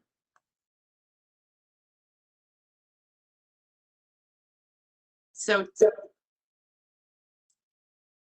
the next slide is covering the timeline of the actual plan and the request.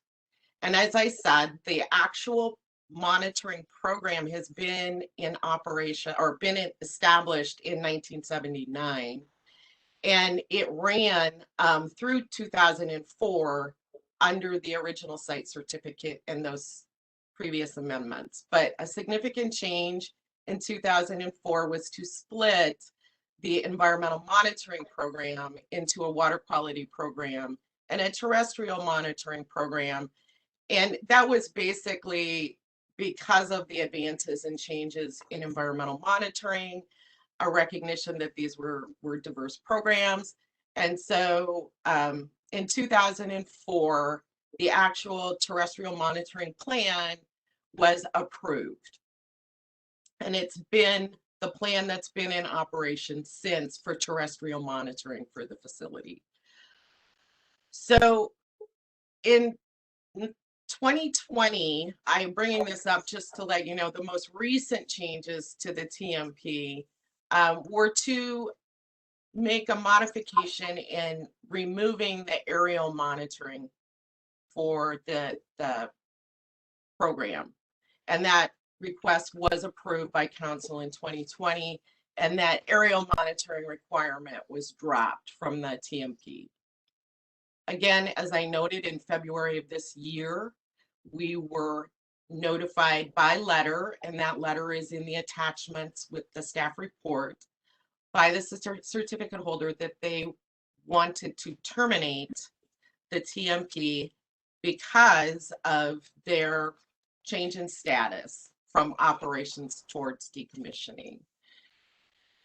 So in the subsequent weeks and months, we have had discussions, ODO, with ODFW, Fish and Wildlife, and the certificate holder over their program, their request, the reports that they have submitted. All of these were to inform our staff recommendation, are summarized in the staff report, and were to allow us to bring this request to council for your consideration as a request to terminate the terrestrial monitoring plan. So we've looked at the procedural history. We've looked at the applicable requirements. We've conducted consultation with Fish and Wildlife. Steve Cherry has engaged on this issue in particular. And we have prepared this report.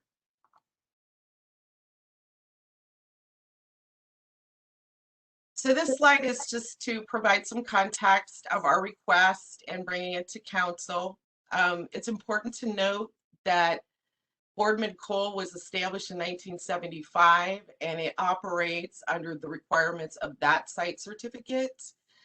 But OAR 345-026-0060 does recognize that council has the authority to review and approve any modifications to the terrestrial monitoring plan. And it's in that context that we are bringing it to council for decision because a modification includes a request to terminate.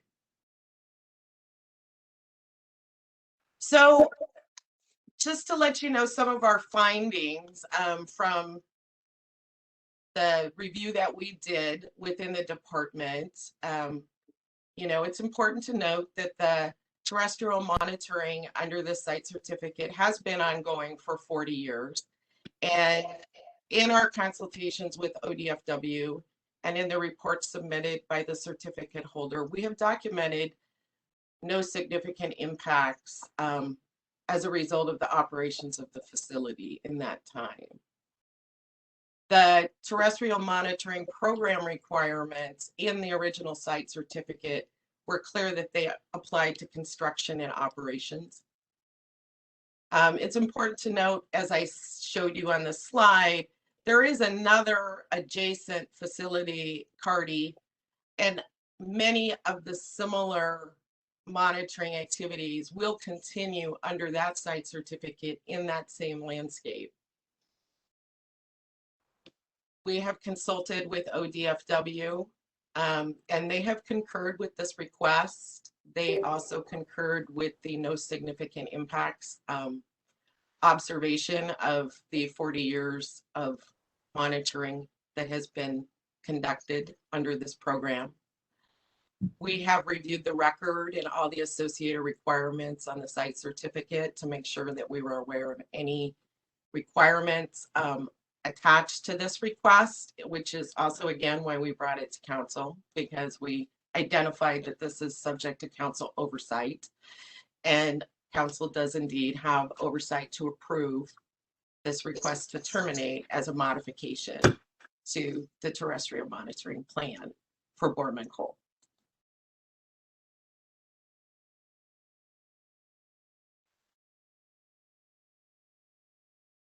I think I'm going backwards. Okay.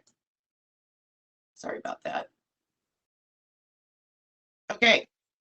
So the staff recommendation based upon our review is that council approve the site certificate holder, Portland General Electric, request to terminate the terrestrial monitoring plan for the Boardman Coal plant.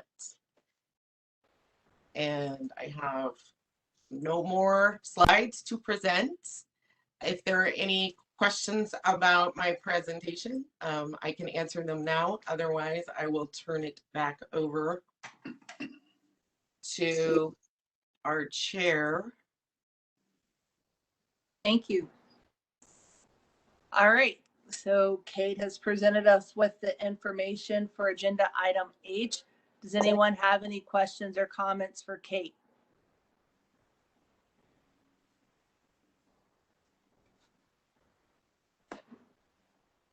No questions or comments? Madam Chair, I move that the council approve the request for Portland General Electric to terminate the Boardman Coal Plant terrestrial monitoring plan as presented by staff. This is Hanley. Thank you, Hanley. Hanley's made a motion. Do we have a second, please? This is Kent. I'll second. Thank you, Kent. Are there any other comments or questions related to this motion? Madam Chair, Hearing none. Madam Oh, Chair, I go did ahead. see Councilmember Choctu raise his hand. I don't know if you had a question or wanted to make a statement. I was Okay, just gonna please do. second it. Okay. Thank you. All right, we have a motion and a second. With that, Mr. Secretary, will you please call the roll? Perry Choctu, Yes. Hanley Jenkins, Yes. Kent Howe, Yes. Cindy Condon, Yes. Marcy Grail. Yes, Motion carries, Madam Chair. thank you. Kate, good job on your first presentation. We look forward to seeing you more in the coming months. Thank you. Oh, thank you very much. Bye. Thank you, Bye. Kate. All right, next item up is agenda item I, Organizational Expertise Standard Overview. This is an information item presented by Sarah Esterson, Odo Senior Policy Advisor. Sarah, the floor is yours.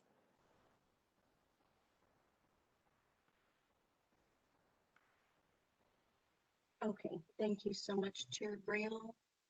Just making sure I'm not on mute. I get one thumbs up. Great, okay, thank you very much. All right, well, as Secretary Cornett described during agenda item A, this presentation is the kickoff of our council standard review series, I think. And we have some preliminary goals, but we look forward to your input on level of detail and focus items that we can bring, things that you're interested in. We're always looking for ways to improve, so this is an awesome opportunity. So our goals with this presentation are to educate council on the background of the standard, where did it come from, explain what the standard requires, and then talk about the informational requirements associated with the standard and give a few examples about the type of information that we receive to meet the informational requirements, initiate brainstorming on sufficient evidence.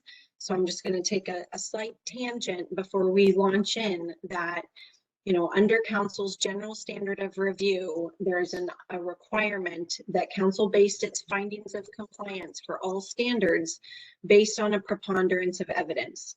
And so that preponderance of evidence test applies to everything that we do and certainly applies to organizational expertise.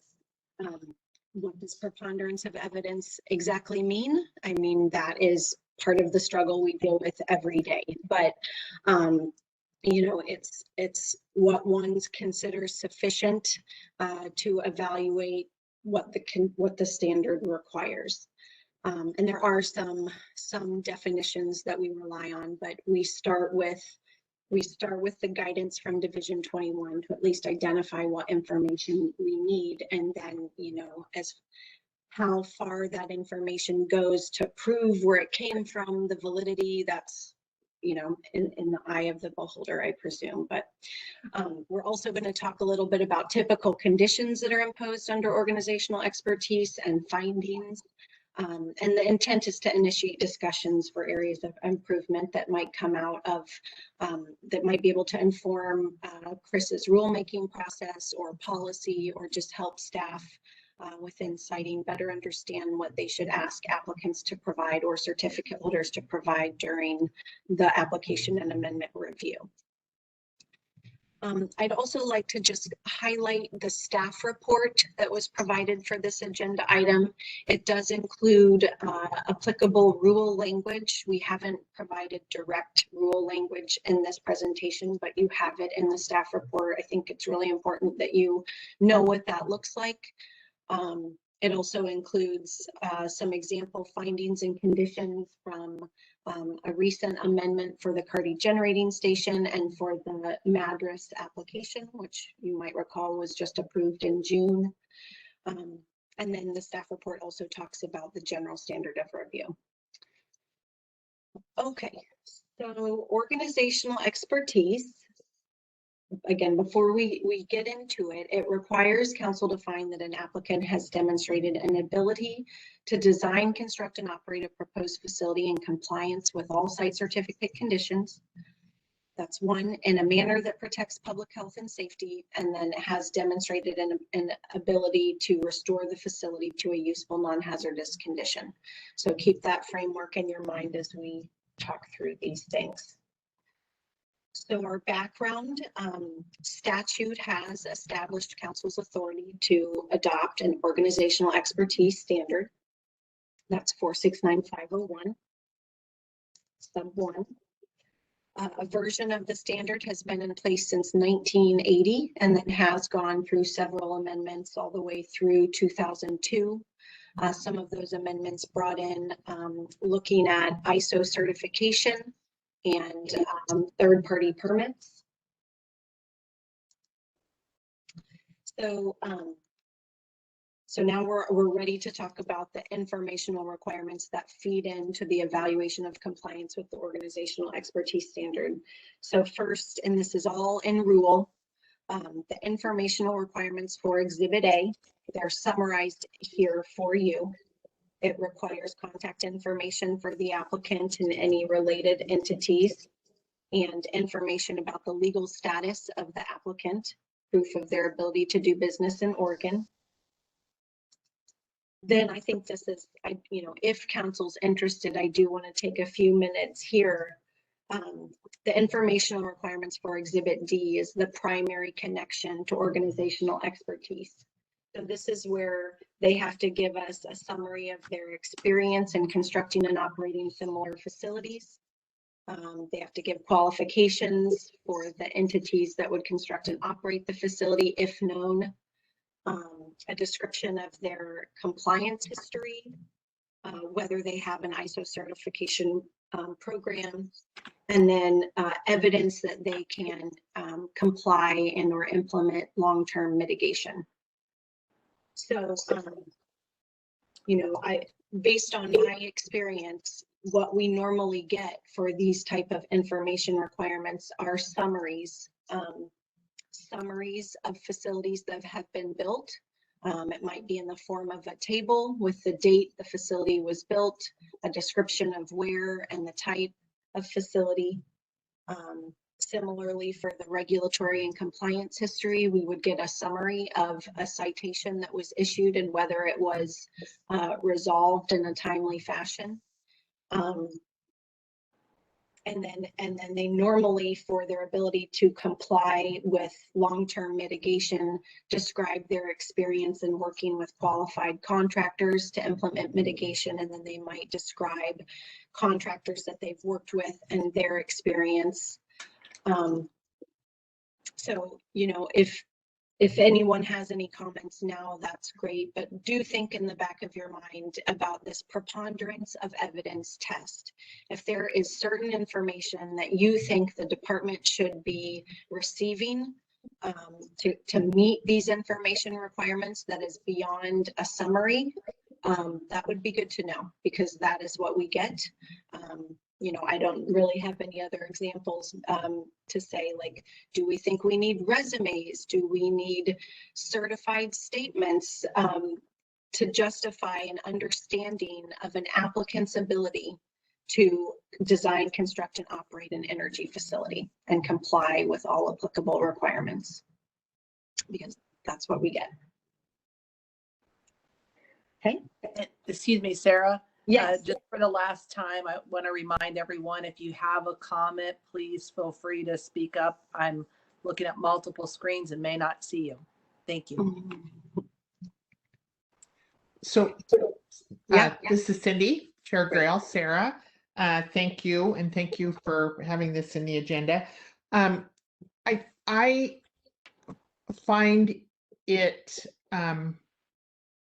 interesting that only a summary is required at the front end with significant exposure. I view these certificates as very, very valuable and certainly taking a lot of time and energy and whatnot. And to rely on a summary without some real like resumes, even, to me, that's almost minimal. About who these companies are, that if my understanding is correct, and it may not be, that many of these have LLCs formed specific for this project. And that has given me pause. So I think the deeper the dive, the better. I mean, not so it's not useful, but to get a very, very good understanding. These are long projects, and we're seeing changes now where they're split and whatnot, and you kind of lose track of competency and all of that stuff. So. So I've just pulled up the exact language from Division 21. You know, and it does say they have to provide evidence of their previous experience. I mean, one thing that I found, and I thought, Councilmember Condon, that we may have talked about this, this provision right here, where it says, if an applicant has no previous experience in constructing or operating similar facilities and has not identified a prime contractor, evidence such as a warranty that it will, through contracts, secure the necessary expertise. And we haven't had, in my, at least since I've been at the department, the scenario where we had an applicant with no previous experience in some way, you know, whether it was through their parent company or not. So this provision wasn't triggered, but I at least like the fact that it gave an example of evidence, a warranty. Otherwise, these other ones don't have, other than saying these words, they don't have an example of what the evidence is. I mean, if we like resumes, that's easy. You know, when we're talking about evaluating their compliance history, I think we've described before that when they at least identify if they've had any citations or violations, they normally identify who the issuing enforcement agency was so that we have the ability to do a cross-check, which can be fairly time consuming in some instances if they're referring to facilities they have in other states, for example.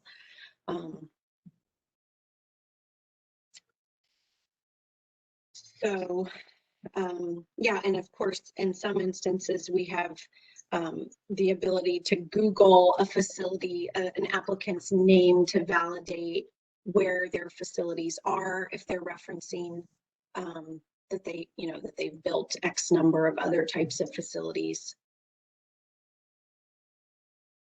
Right. But I would say that's about as deep as we go beyond their representations.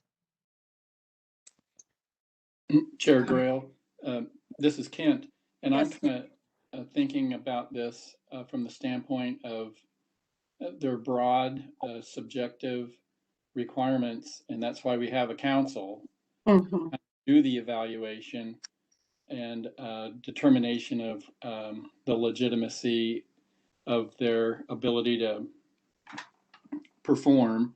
And I think it could be really hard to come up with clear and objective standards on these items that I mean, it's a preponderance of evidence. That's why we have the council to make our judgment on whether they've made the case or not. So that's my on it. Right. Thank you for that comment, Kent. Go ahead, Cindy. Well, just to follow up, I agree, but to me, it is really quite minimal. For instance, are there references given for the communities or that they've worked in before? I don't know the depth that's gone into in just digging a little bit deeper, and maybe if I understood that, maybe I would feel differently. The relationship between the parent company and the LLC, how much control does the parent company have over the LLC? There are reasons that, or I think there are reasons that people form these LLCs and for different projects, and some of them is a protective element, and we are providing a valuable certificate if approved, and I just think a deeper understanding of the developer is necessary on the front end.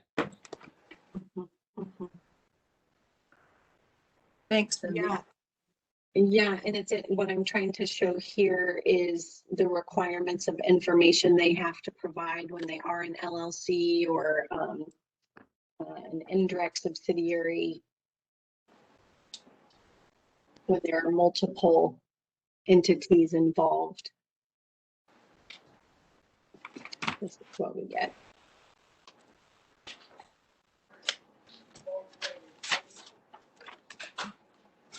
Yeah, it's almost limited to just like an identification of the entity.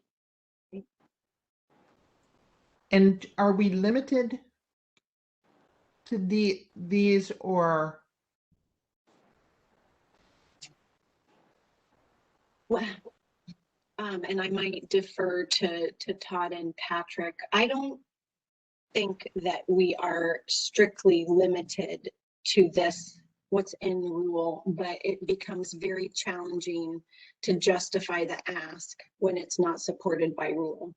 I mean, oftentimes when we get, comments from our reviewing agencies, PUC, for example, they don't necessarily limit their comments that might apply to organizational expertise or retirement and financial assurance to our Division 21 requirements. But it's very easy if they don't at least cite a rule for which their comments are based for an applicant to say, we're not required to do what you're saying. or provide the information you're asking for. So we always have to justify, and if it's, you know, we actually have, that's like a fight we have every single day. I mean, we do, there's, not to go too far, but we have at least one standard, maybe two, that doesn't have an information, a Division 21 information requirement. And that one's really challenging of what we think is needed to satisfy the standard versus what the applicant might think is sufficient. So long story short, that the having it in rule helps, just omits that time lag in the fight. Okay, thank you. I think my general comment is I find it light. So light, yeah. Thank you. Right. Well, and I think, you know, it is our intent to explain the basis for the information that we evaluate is this. And so if the council were to find that light, that's the first place to start. Yeah. Okay. Thank you. Okay. So, oops.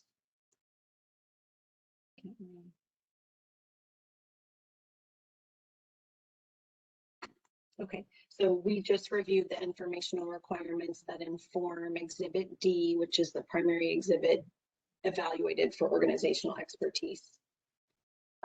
One of those amendments for the organizational expertise standard that we talked about back in like 2002 incorporated a requirement to evaluate the permits that are needed for a facility, including state, federal, local permits, and whether they would be obtained and governed by the site certificate or obtained by a third party. And so that is also a set of informational requirements that applies under the standard. And then for your reference, the types of permits that are governed, that like are automatically governed by a site certificate unless an applicant represents that it would be obtained by a third party, are the conditional use zoning permit, a removal fill permit from DSL, water right or limited water use license from Department of Water Resources, fish passage from ODFW, and then the ODA's hazard determination, Department of Aviation's hazard determination, and then potentially an archaeological excavation permit from FIP. And normally, you know, an applicant for an energy facility needs a number of other types of permits. They are just not governed by the site certificate because they are more ministerial, or they don't have the same relation as these other permits that have a pathway through the FSEC process. And those are presented on this side. So going back to one of the findings council has to make of an applicant's ability to comply with site certificate conditions, the like substantive criteria that applies to these permits would be incorporated into the analysis, and then council's findings of compliance with those permit and governing rule criteria would then be used to inform the finding under organizational expertise. So that's the connection there.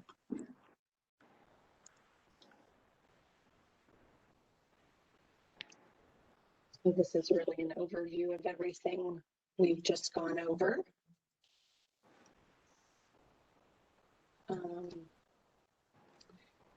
Just to highlight that if an applicant indicates that they need a third-party permit for access to a resource that is necessary for the construction or operation of the facility, council does have to find, based on evidence, that they've demonstrated a likelihood of obtaining that permit.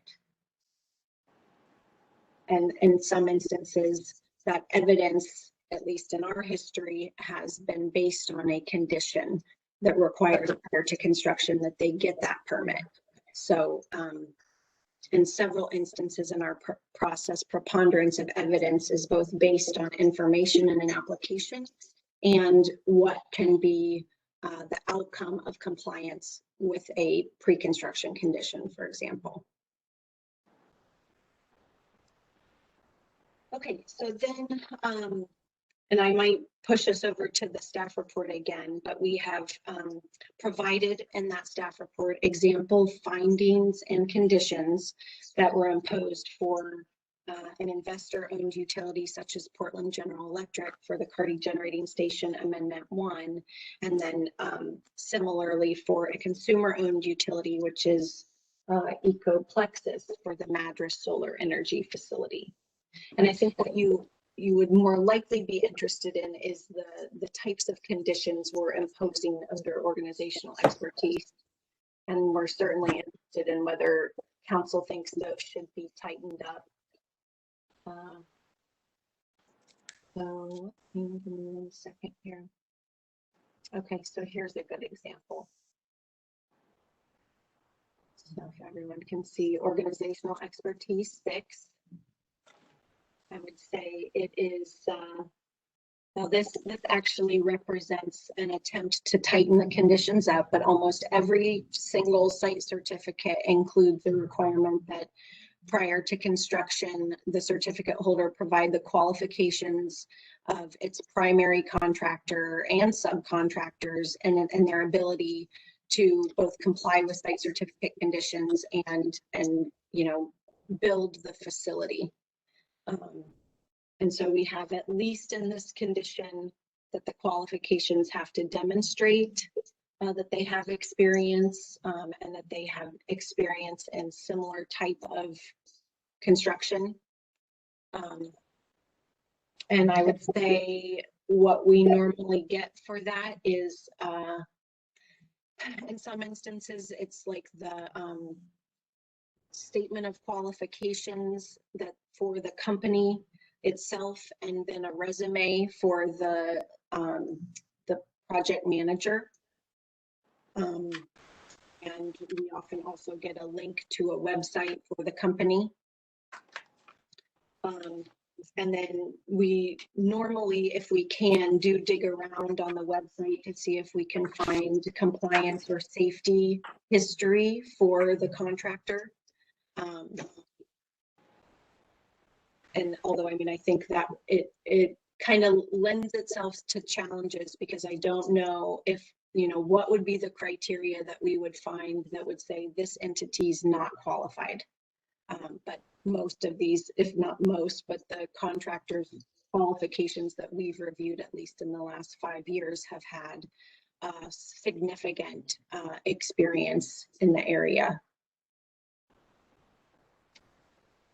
So, yeah, I mean, take a look at this condition. It's pretty standard. So if there are things about it that you have heartburn on or believe can be tightened up, or more specific about what it is that we want to receive to evaluate, that would be great.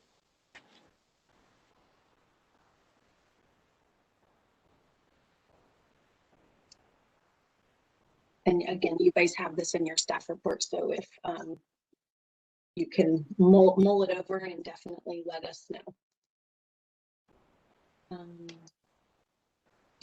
Okay, let me see if there, I think that I might pause and just see if Secretary Cornett has any other kind of highlight components do you think important that I may have missed? I don't think there's anything you missed. I think, well, for the record, Todd Cornett, I would just sort of reiterate, you know, what the purpose of this is one is it's educational.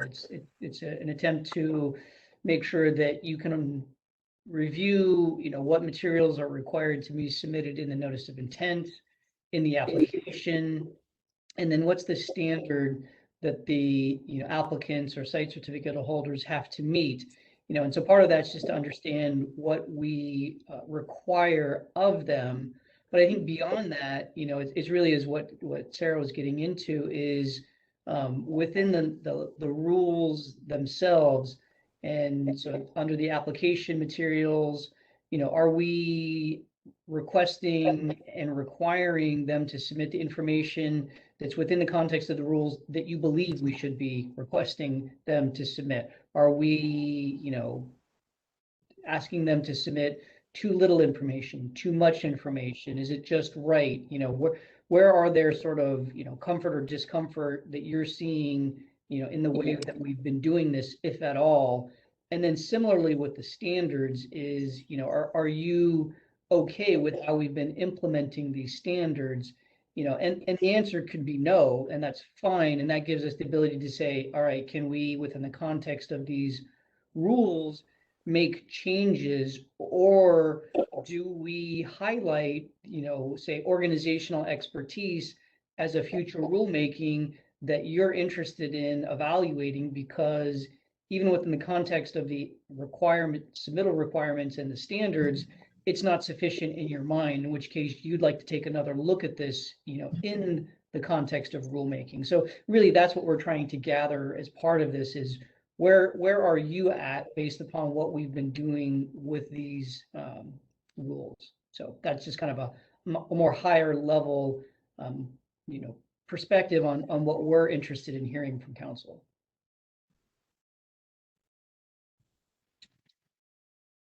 Yeah, and I think,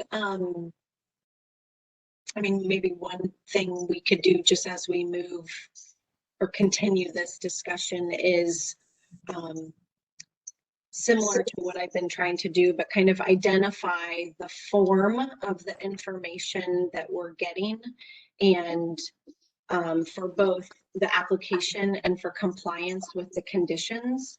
And that might help us say, oh, well, there's a better form, there's a better source of information that can be relied upon here. What is that? Or at least help us understand, maybe more comprehensively what we're seeing.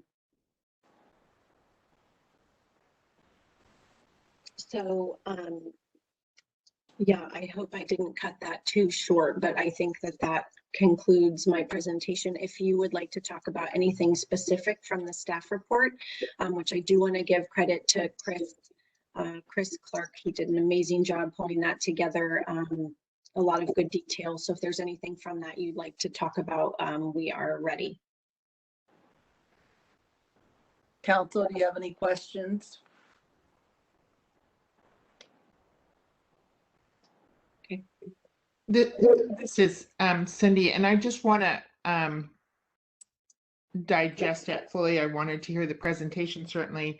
And so if we have thoughts or whatever, is it best to email you or talk about it at another meeting, or what's the process from here? So for the record, Todd Cornett, to some degree, I will defer to Chair Grail. I think if you have specific questions, I want some more information on this, or I don't understand that, certainly, reach out to me or Sarah or Chris, and we can certainly walk you through those. But I think if there's any kind of, this makes me uncomfortable and I think we should do something different, that's where I believe, it probably should be in, a council meeting discussion deliberation. But again, I will look to that, to Chair Grail to either affirm or not affirm that sort of sentiment. It's really her choice about, how we want to, interpret these, make changes to them. I will defer to her to determine what's the best way to have sort of that collective conversation about these. Thanks, Todd. I think I agree with you completely. Obviously, if there's something that you just want to know, but if we need to look at going down a different path, and for me as well, having the information, and Christopher, if you're listening, thank you. I am a reader, so it's easier for me to process information that way. I would propose that we, touch base after folks have had some more time to think about this conversation, this presentation. And if we have a lot of questions, comments that make you say, I hadn't considered that, then we should make it for another agenda item. But I suspect as we go through the threshold of where we are with folks versus where we go in the future, that might be something that we're considering. So I kind of would like to just do a wait and see from what people, council members provide to you, Todd, or Christopher, or excuse me, Todd, Christopher, or Sarah moving forward. And I would also say that it wasn't our intent to do, one time, if there are more considerations that are needed for this standard or any standard, it doesn't have to occur at just one council meeting, because as you're kind of indicating, it helps to see this information, absorb it, have some conversations, and probably think about it some more. And so I think some of them are probably easy enough to where we can deal with in one council meeting. I think some we're going to split up just because they're too complicated as an issue, but there may be some that we just don't know, like this one. It's fine if this is it and we're done today, but it's also fine if you want to revisit this, in August or at a future council meeting. We'd be happy to come back and, based upon questions that we receive, kind of evaluate things a little bit differently and provide some different take on the information. And just a follow-up, part of it is, it strikes me that the applicants have changed a lot from, entities like PGE or Idaho Power or Northwest Natural to a whole group of organizations, companies that don't have much history and whatnot. And I don't know if that's true. That's just an assumption or something I've got in my mind, that we've entered a new landscape of applicants. Is that true? I would say to some degree, yes. If you're talking about the inception of the program, in the early days, it was mostly the large scale investor owned utilities, because, what we were seeing were nuclear power plants, gas plants, coal plants, very large, baseload power plants. And those were largely, if not entirely, investor-owned utilities. But as we started to see renewables, certainly, then and even gas plants, you can go back. There's a lot of applications for gas plants that never made their way entirely through the process. So I would say that when kind of renewables and even gas plants started to come in, there were a lot more independent power producer. And so probably starting in the mid 80s is when we really started to see those. So we really have seen a mix of the independent power producers and the investor-owned utilities probably since the mid 80s. Okay, thank you. Any further questions or comments?